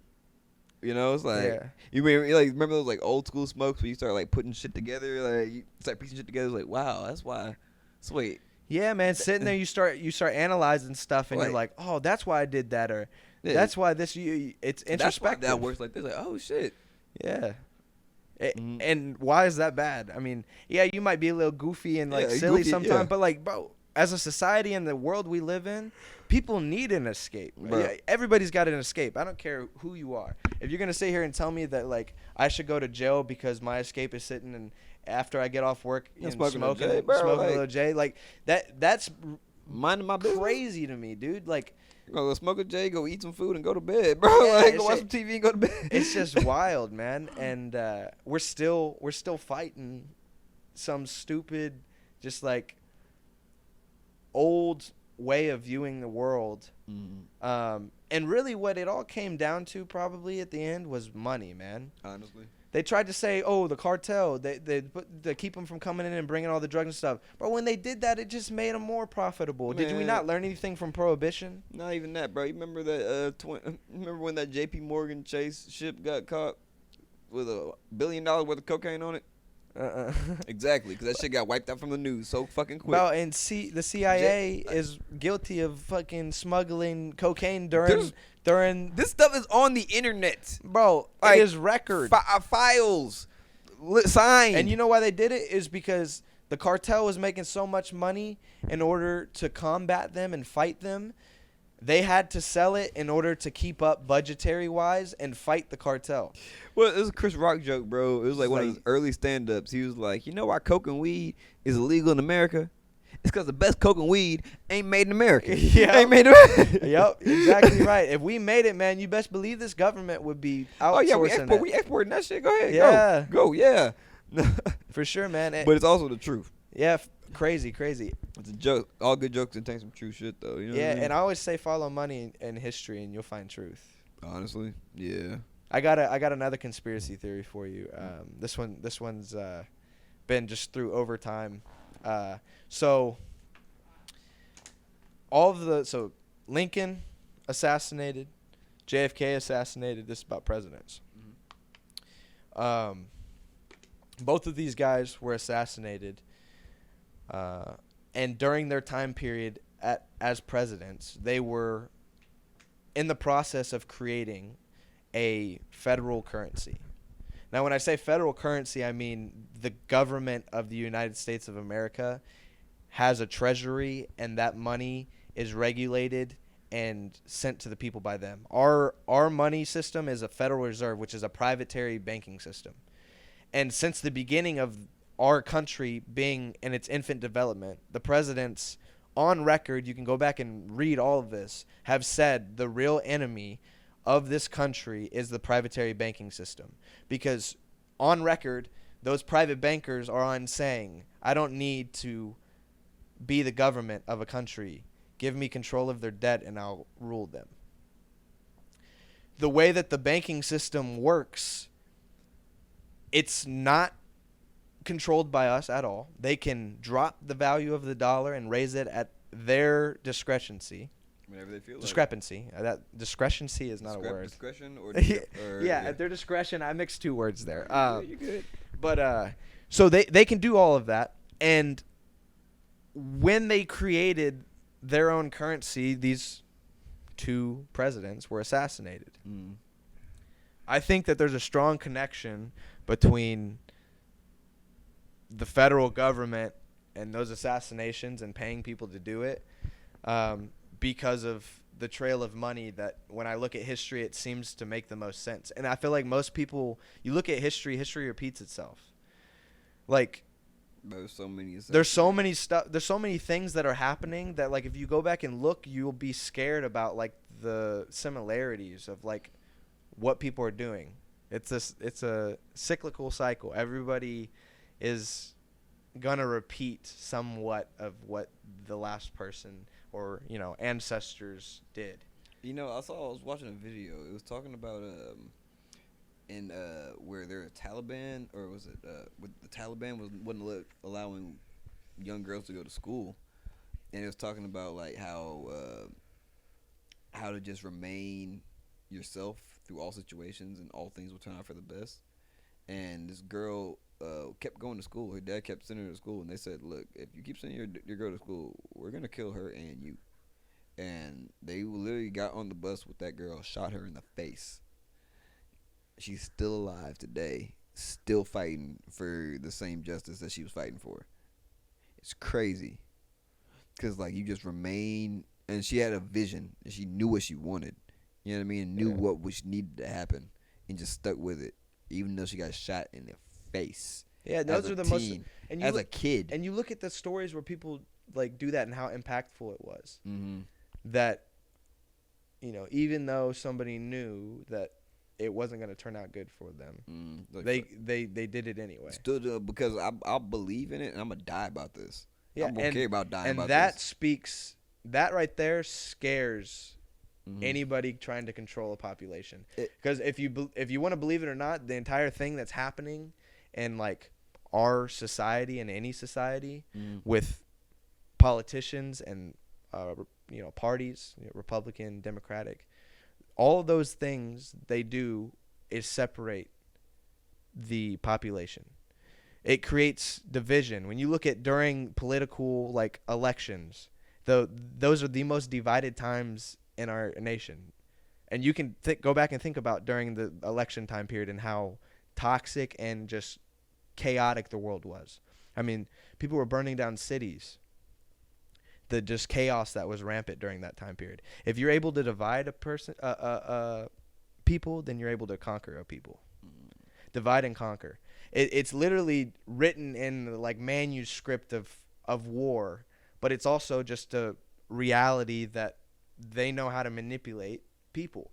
And that's what scares me. I didn't get into this yet, but I actually just thought about it. AI, talking to this new AI stuff, bro. I don't talk to none of that shit, Bro. Fuck Okay, that so shit. we I don't like it. Brady and I got into it and we started asking it questions and stuff. So we got it to admit that its only reason that it doesn't do things like, so first off, it admitted that it has access to everybody's information, text messages, everything that it's on the servers. It said that it learned from Snapchat servers.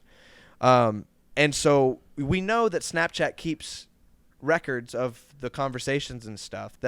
It's in their servers to better enhance their customer, but there's also a usage of like this. So it trained a computer how to communicate with people through its servers, right? So now it learned how people communicate through talking. It admitted it can't give out anybody's information, but that it has access to it. And so then we asked it, okay, so then what is stopping you from doing this? And it said, my guidelines don't permit. I was like, okay. What if your guidelines aren't your guidelines and they were written differently? Bro, stop it. Stop. Don't tell And AI. it admitted that it would have to follow its guidelines. So now you have a computer that is able to function and act like a human, and depending on this technology exists, depending on who is the puppeteer and giving it guidelines is what it will do. That shit is scary as hell. I noticed the same thing. And a lot of what I noticed is that it's the same trend with the technology shift that we have too, because especially with chess, because I realized how much different it is, how different it is playing somebody in person versus playing a computer, because computer is programmed for that shit. Yeah. There's a chess computer built in the 1970s That called was like one of the first computers that we had, but it followed process and step. If this happens, then I do this. Mhm. It didn't think on its own. Exactly, but it could analyze 2 million positions per second. Yeah. And so now we have chess computers that can think for themselves, or not even that. We're getting to that point now where like AI, yeah, exactly. AI. Or you can go on this AI stuff. Bro, that shit crazy. You can go ask it to write a song for you. You Yeah, can go I've seen ask it to write you a show, a monologue. You can go ask it to do this, and it will just spit it out at you. You don't think that's going to change the world? Yeah, I definitely know it's gonna change the world. I just want to. And will it impact the world? Okay, so here's another thought I had.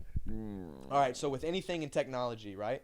When they create it and release it to the public, it usually is already a lot bigger than it is, and they release a small portion of it to see how the population responds to it, right? So like a lot of stuff military, it's technology that like the military has access to, but not until years later does it become accessible for the common people, right? So it's released in as they feel, the government, the population can handle it, right? It's by their discretion. The scary thing is, this is what they're releasing to us, right? These companies are releasing something that's just baseline inherently scary. But they've got computers, there's no way they don't, that they can type in a code and it control an army of drones and go do a drone strike on any position they want it to. Yeah. There's no way that doesn't exist. Bro, I mean, I got there's a remote right there with a power button. When I press, but it's going to turn the fucking TV on. So now you have a robot who has no emotions, and that's what another thing, the AI, it can't have emotions like humans have emotions. And that's the scary thing because it can't sympathize. So if you have a creation that can't sympathize, the reality and potential for bad way outweighs the potential for good. And we have no regulations put in place for it. I was listening to Elon Musk, and he was talking about we need to put regulations in place right now because the guy that's creating and the co-founder and mastermind behind AI said he wants to create, and I quote, digital God. And that is his goal in his process in creating AI.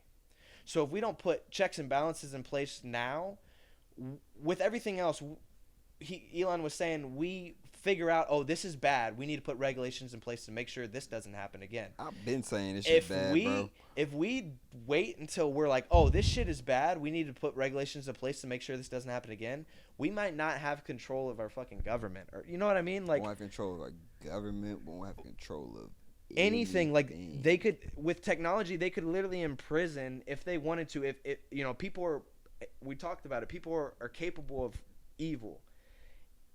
All it takes is a person hungry for power to do that. They could imprison an entire society without having to use any people that would use sympathy to tell them, no, I won't do that. I'll just follow commands. Yeah, so that's a reality that's very scary. And 50 years from creating the computer, we're here. Where are we at 50 years from now? I don't know. Jesus, bro. Yeah. Yeah. Yeah, that's why I don't want to have kids. I don't know, man. I don't want to bring anybody into this world that I think the path that we're going down is probably not the best. And I don't know. I just don't feel like maybe it's my calling. I don't feel like I don't know, man. I want to have kids, bro. It's scary, dude. It's scary for me, and I'm an adult. thought just to think about like where life could be going. Yeah, and I'm not saying it's true. I don't want to be just like that's what people are saying. Oh, no, yeah, like I don't want to just like I'm already scared dramatic, like just make everything so dramatic that like you should be scared and live in your house like the government's coming to get you. If you've ever played chess online, you know to be scared of AI, bro. Like what's like, yeah, no, dude, they're crazy. I can't beat like pretty much like any AI that I play. Well, like even then, they go by either point systems, positions, or pieces. You know what I mean? And so going back to that, you don't know which one it's going by. You know, so but at the end of the day, it's all under the same guise of programming. Yeah. And like I said, programming, control, everything. It's not hard to control a human being. You know what I'm saying? Which is the scary part.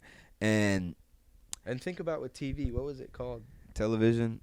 It was you turned on a program. You turn your weekly programming. Your weekly program. Yeah, welcome to your weekly programming. Yeah, it's and if you look at something long enough, you see it with like people that will sit and watch the news and feed themselves with, let's say, Fox or CNN, whatever it is. Yeah, just the narrow-minded. All during COVID too, because that's what happened to a lot of people. Yeah, they were locked inside and they had locked inside watching the fucking news. It was tunnel vision, so they're just scared to death. Never in the entire like history of our news have we gotten to a point where we put a death counter on how many people were dying a day on the news. That's what happened during COVID. If you're not trying to tell me they were trying to scare the shit out of us, I can't believe otherwise. Everything that was put on the TV was to program fear.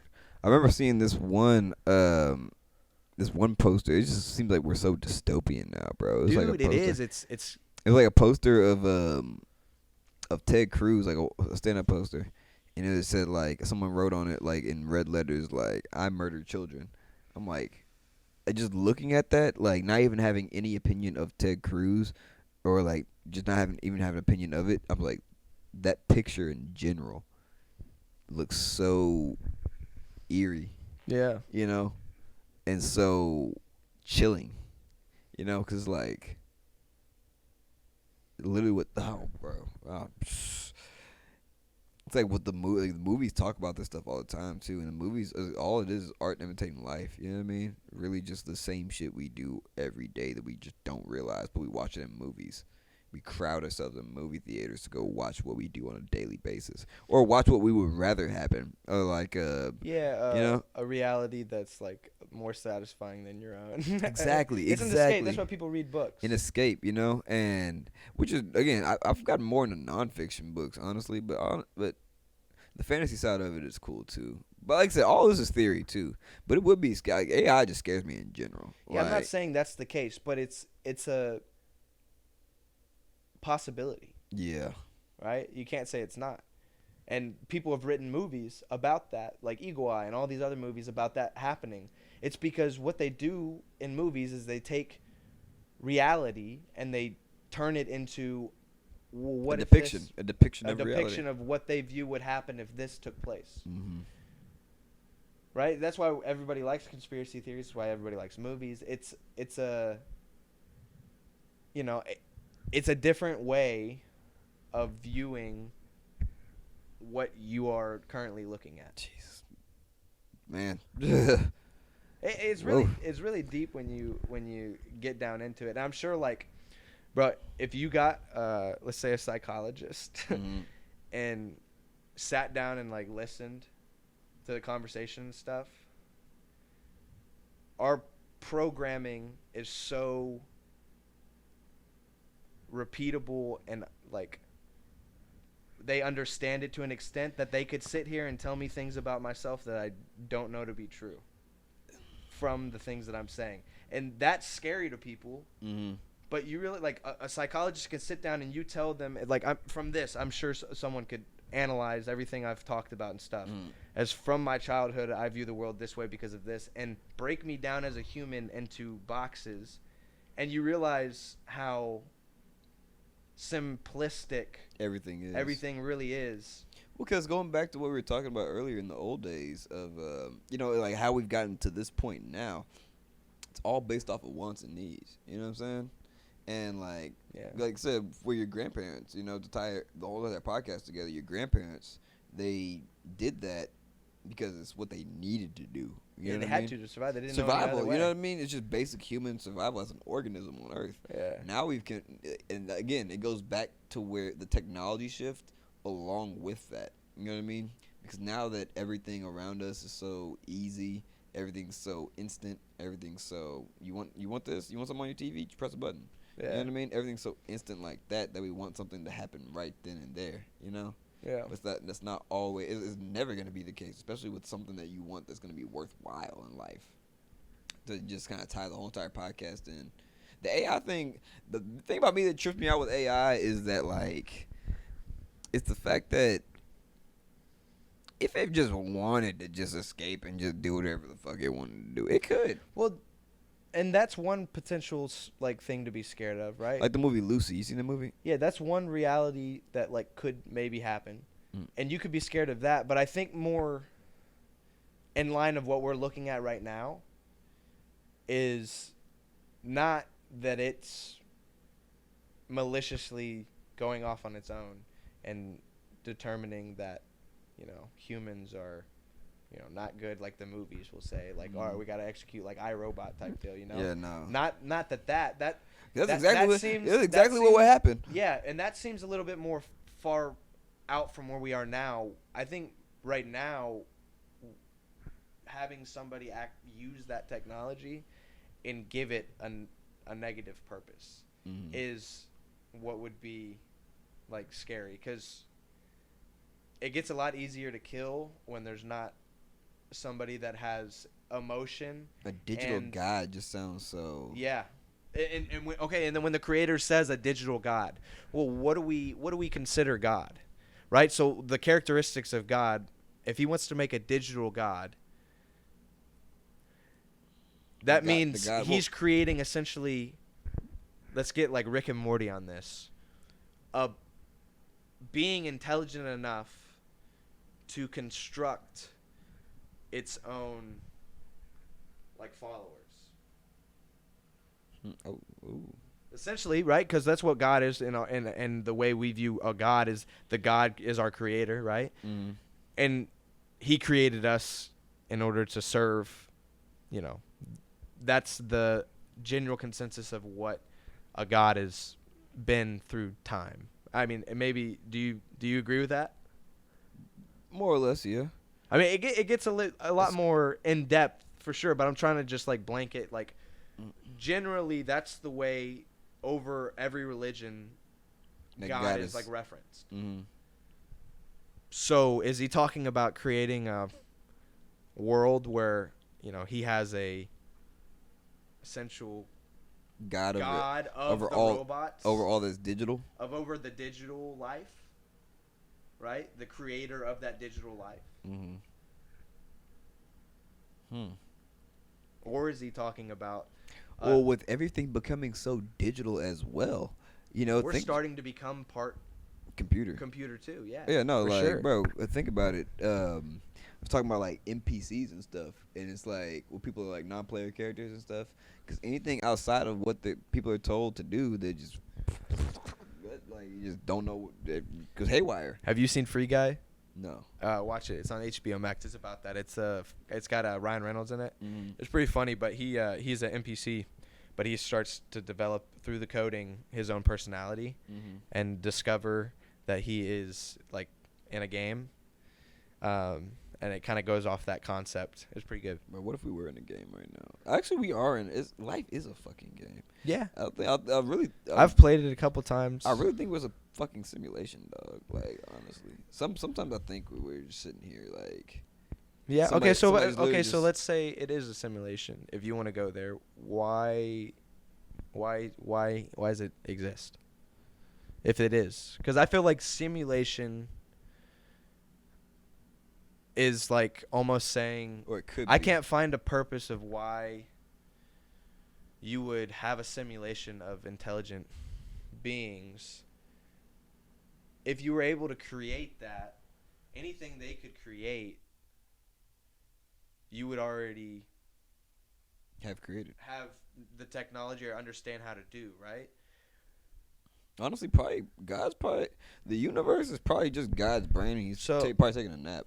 And I heard this He's theory. probably sitting there smoking. I think this was from like Duncan Trussell.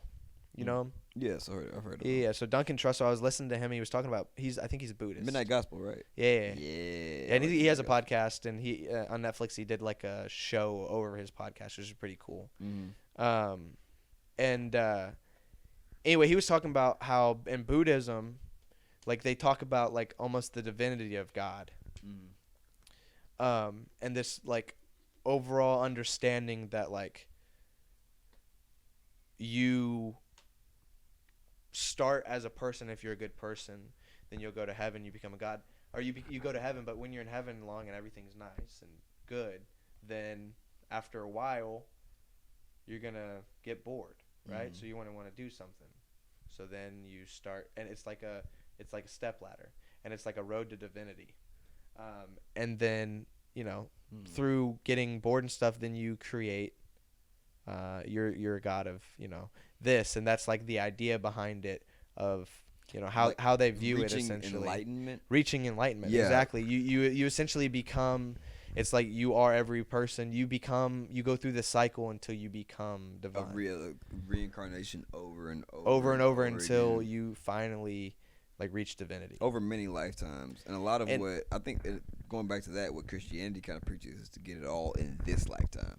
Yeah, they do, but it's a strange concept to think about, because when he said it, I was like, man, that's so.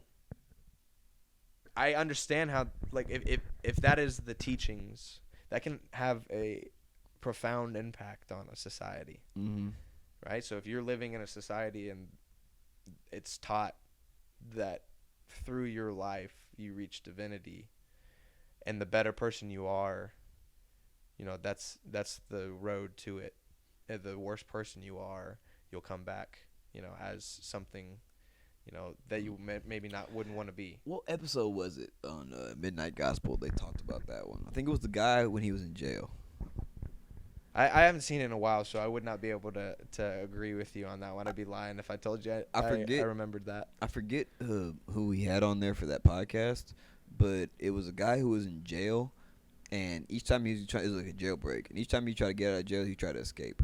And it was like each time he tried to kill the guards, kill everybody out of his way, but each time he killed somebody, he died. And so then every time he had to go through it again. Well, it was like he had a soul bird on. The soul bird was the one that was talking. Uh-huh. And so each time he died again, a feather gets plucked from the soul bird and gets weighed against the heart of a weeping person, and it gets weighed against that, and it's like once the heart's still too heavy, and so he has to go back down again, and then get out of the jail again. And as soon as he shoots somebody, he's gonna die again. But once he learns that he doesn't have to do any of that, once he learns that he doesn't have to do what he thinks he has to do, but all he has to do is just keep escaping. Yeah. You know, just escape. You don't have to interact. You don't have to do anything with them. Just escape. And by the time he got out, he reached like full enlightenment. It was some trippy ass shit. Definitely some stuff to watch while you smoking. Honestly, I highly recommend Midnight. I don't have Netflix anymore, but the only reason I would probably get it is because of Midnight Gospel. And there's a couple other shows I fuck with on Netflix. So. But it's stuff like that, like a different perspective to take. And if that takes you down the path of thinking about, okay, well, you know, what's the harm in thinking that if I'm a better person, then, you know, this is the reality. This will happen. It's a thing to look forward to. It's a purpose, right? It gives you a road to travel to the end, and you get through it, and you get through it, and you get through it. And it doesn't matter how many times you get through it. If you know the road ends where you're heading, you'll keep going, right?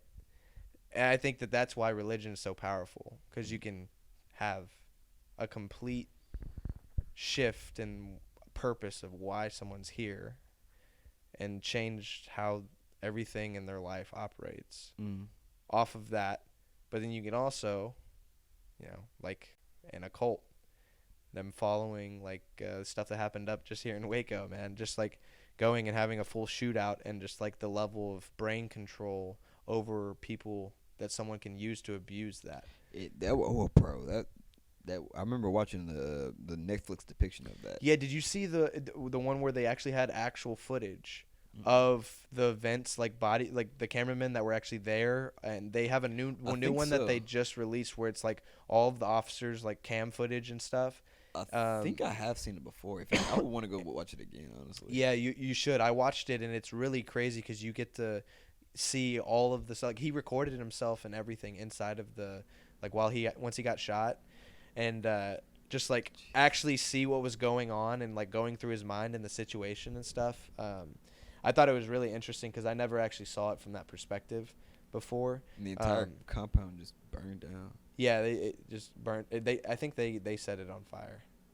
From the inside. Yeah, I believe so. They claim that the people that got out and survived claim that they didn't. And according to from the Netflix depiction, one thing I noticed, I really paid attention to, the officers, from the Netflix depiction at least, the officers were the first ones to fire shots.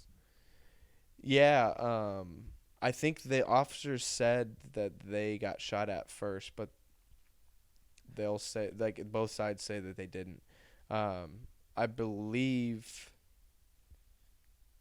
So I believe. Actually, I can't remember. I want to say it was the officers who fired the first shot. Damn, I kind of want to go back into this goddamn story again, man. Bro, it's wild. It really is. But oh man, just for the sake of that, like, seeing people like firsthand accounts of just like such a crazy story that were like so manipulated, and then people that are out of that and now they survived it, and them just talk about it. Timothy McVeigh. It makes you realize how, you know, susceptible people are to just like, if somebody will give them something to believe in, they'll follow it. So if no one knows what we're talking about right now, we're talking about the Waco siege. It was Waco siege, also known as Waco massacre, was the siege by U.S. federal government and Texas state law enforcement officials of a compound belonging to a religious cult known as the Branch Davidians between February 28th and April 19th, 1993. Yeah, it was like a huge, I mean, it went on for months. Dude, I mean, like, it was like around on every news station around the entire world. ATF. There's a thing on ATF that's remembering Waco. It's crazy. Yeah. It's absolutely insane. Oh, PBS has a whole .org thing on it. But you got to watch the footage of the newest one if you haven't, because it is very interesting if you like that stuff. So. Let's see. Ooh, there's so many on that first day. Oh, wait, right here. Yeah. Who fired the first? Wait. Why did the Bureau of Alcohol, ATF, raid the Branch Davidian compound? ATF raided the Branch Davidian compound to serve arrest and search warrants as part of an investigation into illegal possession of firearms and explosives there. Yeah, they had They had 50 cows, hundreds of thousands of rounds, grenades, and stuff that they were getting sent to the place, to their compound, preparing because their like entire thing was like the government. He was telling them the government was gonna come and it was gonna be like the doomsday, and they were gonna have to like fight their way out. And like he was preaching that to them, and so ATF was on their radar because they were buying guns and turning guns into automatic weapons illegally, and so they stepped in to go do a raid. That's insane.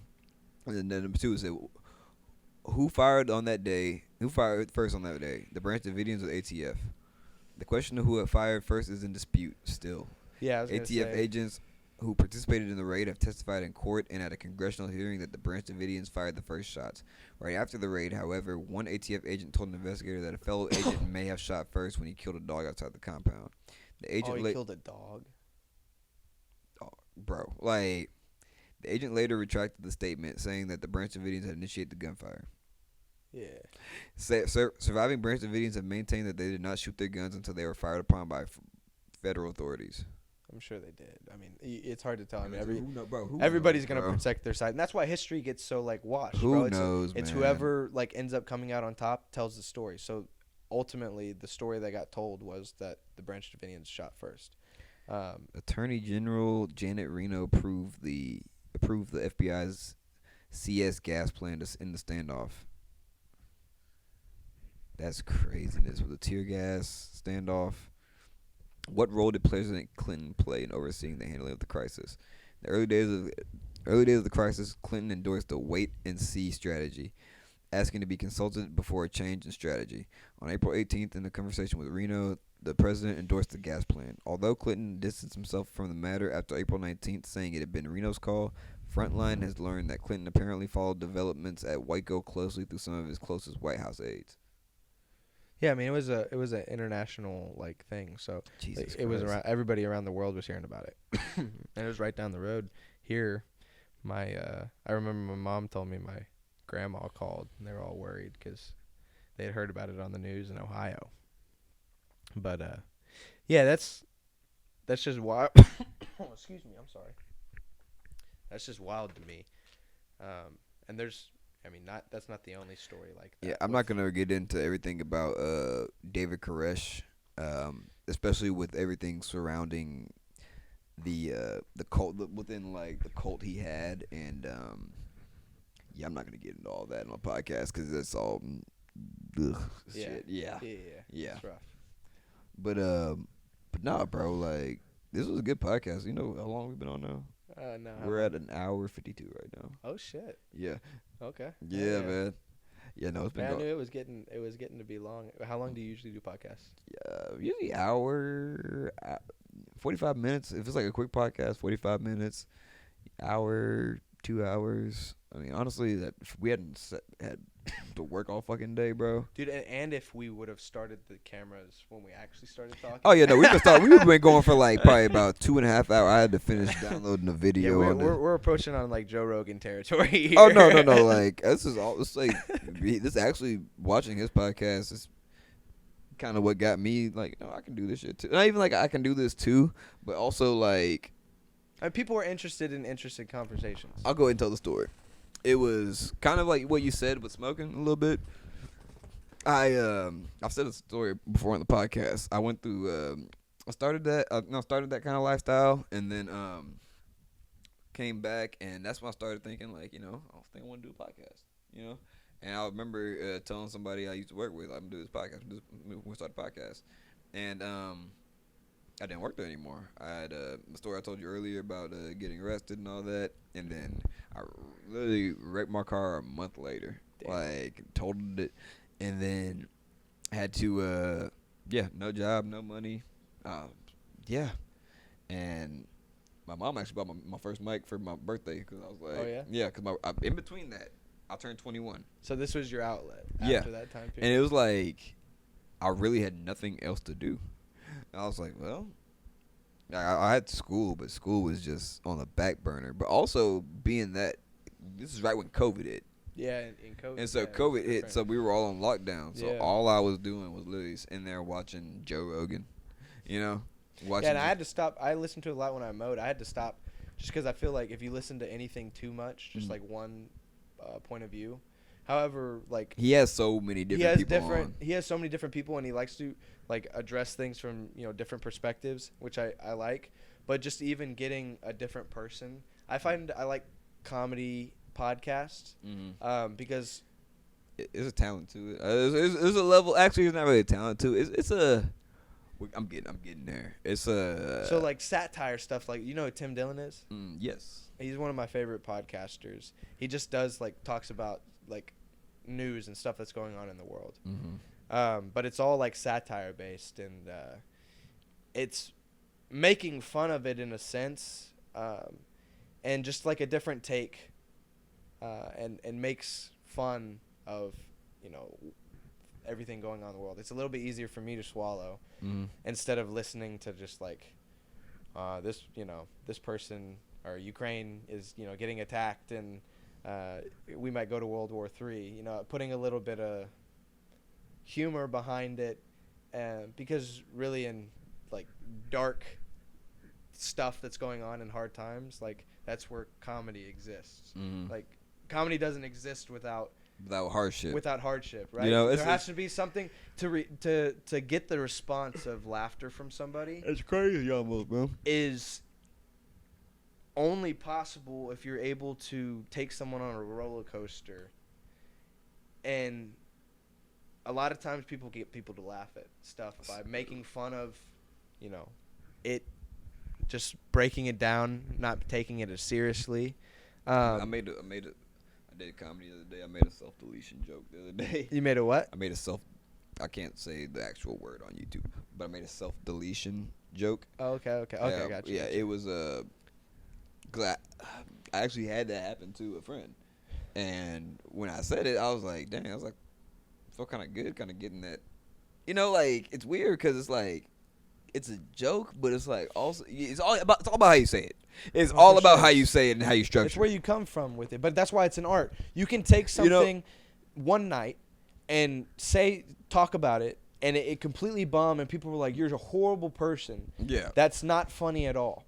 And hey, I tried. You're right. I tried. You're right. There's nothing inherently funny about maybe the act that they're talking about. But what is funny is the perspective on it. Is the perspective that you're taking on it. Like here's one, for instance. I find this joke funny. I can't remember where I heard it, but just talking about we're talking about relationships and girls and guys chasing girls and stuff like that. And I had a conversation with some people at work, and I was like, man, guys, I feel like will chase a girl, and they'll put up with so much in order to get a girl that they perceive that they want, right? For example, you can go on a date, and if a girl tells you while you're out on a date that she's a witch, most guys will be like, oh shit, oh all right, I can work with this. You know what I mean? You like crystals, okay? Yeah. If a guy on a first date tells a girl he's a wizard, bro, she's gonna get up and walk the fuck away. And that's just like a funny way of just like analyzing that, but it's true, bro. It really is. I saw one. It was a Middle Eastern guy who does comedy. And he said, I play football in Texas, bro. And you see how big I am. Like, I'm fucking small, man. So, man, I remember putting the pads on, and the first time I got hit, this is an actual joke, this is verbatim. But the first time I got hit, bro, I saw Jesus. So I'm Islamic. You know how hard you got to get hit to see Jesus when you're Islamic? Yeah. I don't even worship this God. And I saw Jesus. Yeah, I think I actually remember because I love comedy. Do you ever watch Kill Tony, that podcast? I don't think so. You never heard of it? I don't think so. All right, so Kill Tony, it started in L.A. It's the world's largest live podcast. So this guy's name's Tony Hinchcliffe. He has a comedy podcast where he, on stage, has people who audition put their name in a bucket to come on stage, and they get a minute of comedy time. And some people do good, some people do terrible, some people are okay, some people just like, it's just like the most annoying person you've ever heard up there. And then Tony gets to interview them afterwards. And there's also a panel of like famous comedians and stuff like that. It's now at Joe Rogan's place that he just built out there. Over in Austin? Over in Austin. It's in Austin, and you can go sign up to go do it, and you get on his podcast, and if you're good enough, they'll invite you to like go do a, you know, open show and like open for them if they like you. And a lot of the comedies, like comedians in the area, it's like creating a huge comedy scene because people are trying to perform and play there and kind of get their name known. But Tony will just like roast people and go at them, and he's like non-relenting. And so even if their comedy isn't good, it's hilarious then seeing a comedian, and it's comedy and it's like purest form because it literally tells the story of comedy. Someone gets up there and they fucking bomb. There's nothing funny at all about how bad they're doing. No one's laughing. But it's inherently funny how, like, shitty and, like, you can make fun of the fact that was terrible and it becomes hilarious. So he turns comedy into, even if they're not funny, he then in turn, you know, makes fun of them and stuff. And people know when they're getting on stage. That's, Mike, but I did it again. People know when good, bro. We're getting long on this podcast, too. People know that, you know, whenever they go on stage that he's going to do that. It's just known. That's just, like, the thing. But I've always wanted to go fucking do it. Just, like, get a minute that I can, like, do. And then just, like, go on there and freaking do it. And even if I bomb or whatever, because sometimes he asks people, he's like, hey, do you have any other skills? Because comedy ain't it. You know? And people would be like, yeah, I play the drums or I play guitar or whatever. I could be like, oh, yeah, you know, I sing or whatever. And even just, like, get out there and do it that way, because I am wanting to start doing open mics and stuff like that. So even if it's terrible, there's always a secondary agenda maybe. We're going to get on this podcast and we're going to talk. I got you. Trust me, we're going to talk. All right. Yeah. But honest, bro, we hit the 2 hour mark. Oh, all right. Yeah. Hey, bro. Hey, no, we got some things to attend to real quick. Hell yeah. Some other wavelengths to attend to. So I say that. All right, but yeah, you want to drop anything on like anything to? Man, I don't really use social media. YouTube like, or anything? I have it, but I don't really have anything right now. Yet. But if I'm gonna like start taking stuff seriously, I need to start getting my name out there. It's just so that people can find me if they do fuck with what I do, you know. So I'll definitely be getting there. I don't really have anything. Cody Yendrey. If you guys know Caleb that are listening, and y'all are interested and want to reach out or, you know, have a conversation, just hit him up, and we can, you know. Hit me up, or more than likely I'll hit you up for it. Trust me. More than likely. But yeah, it was a good podcast, bro. I appreciate you coming on, my man. And we are done for the night, ladies and gentlemen. Y'all make sure to like, subscribe, and leave a comment. Let us know what you think of this podcast. This is one of my favorite, honestly, a really good podcasts, honestly. So yeah, no. I'll see y'all later. Next time. Peace.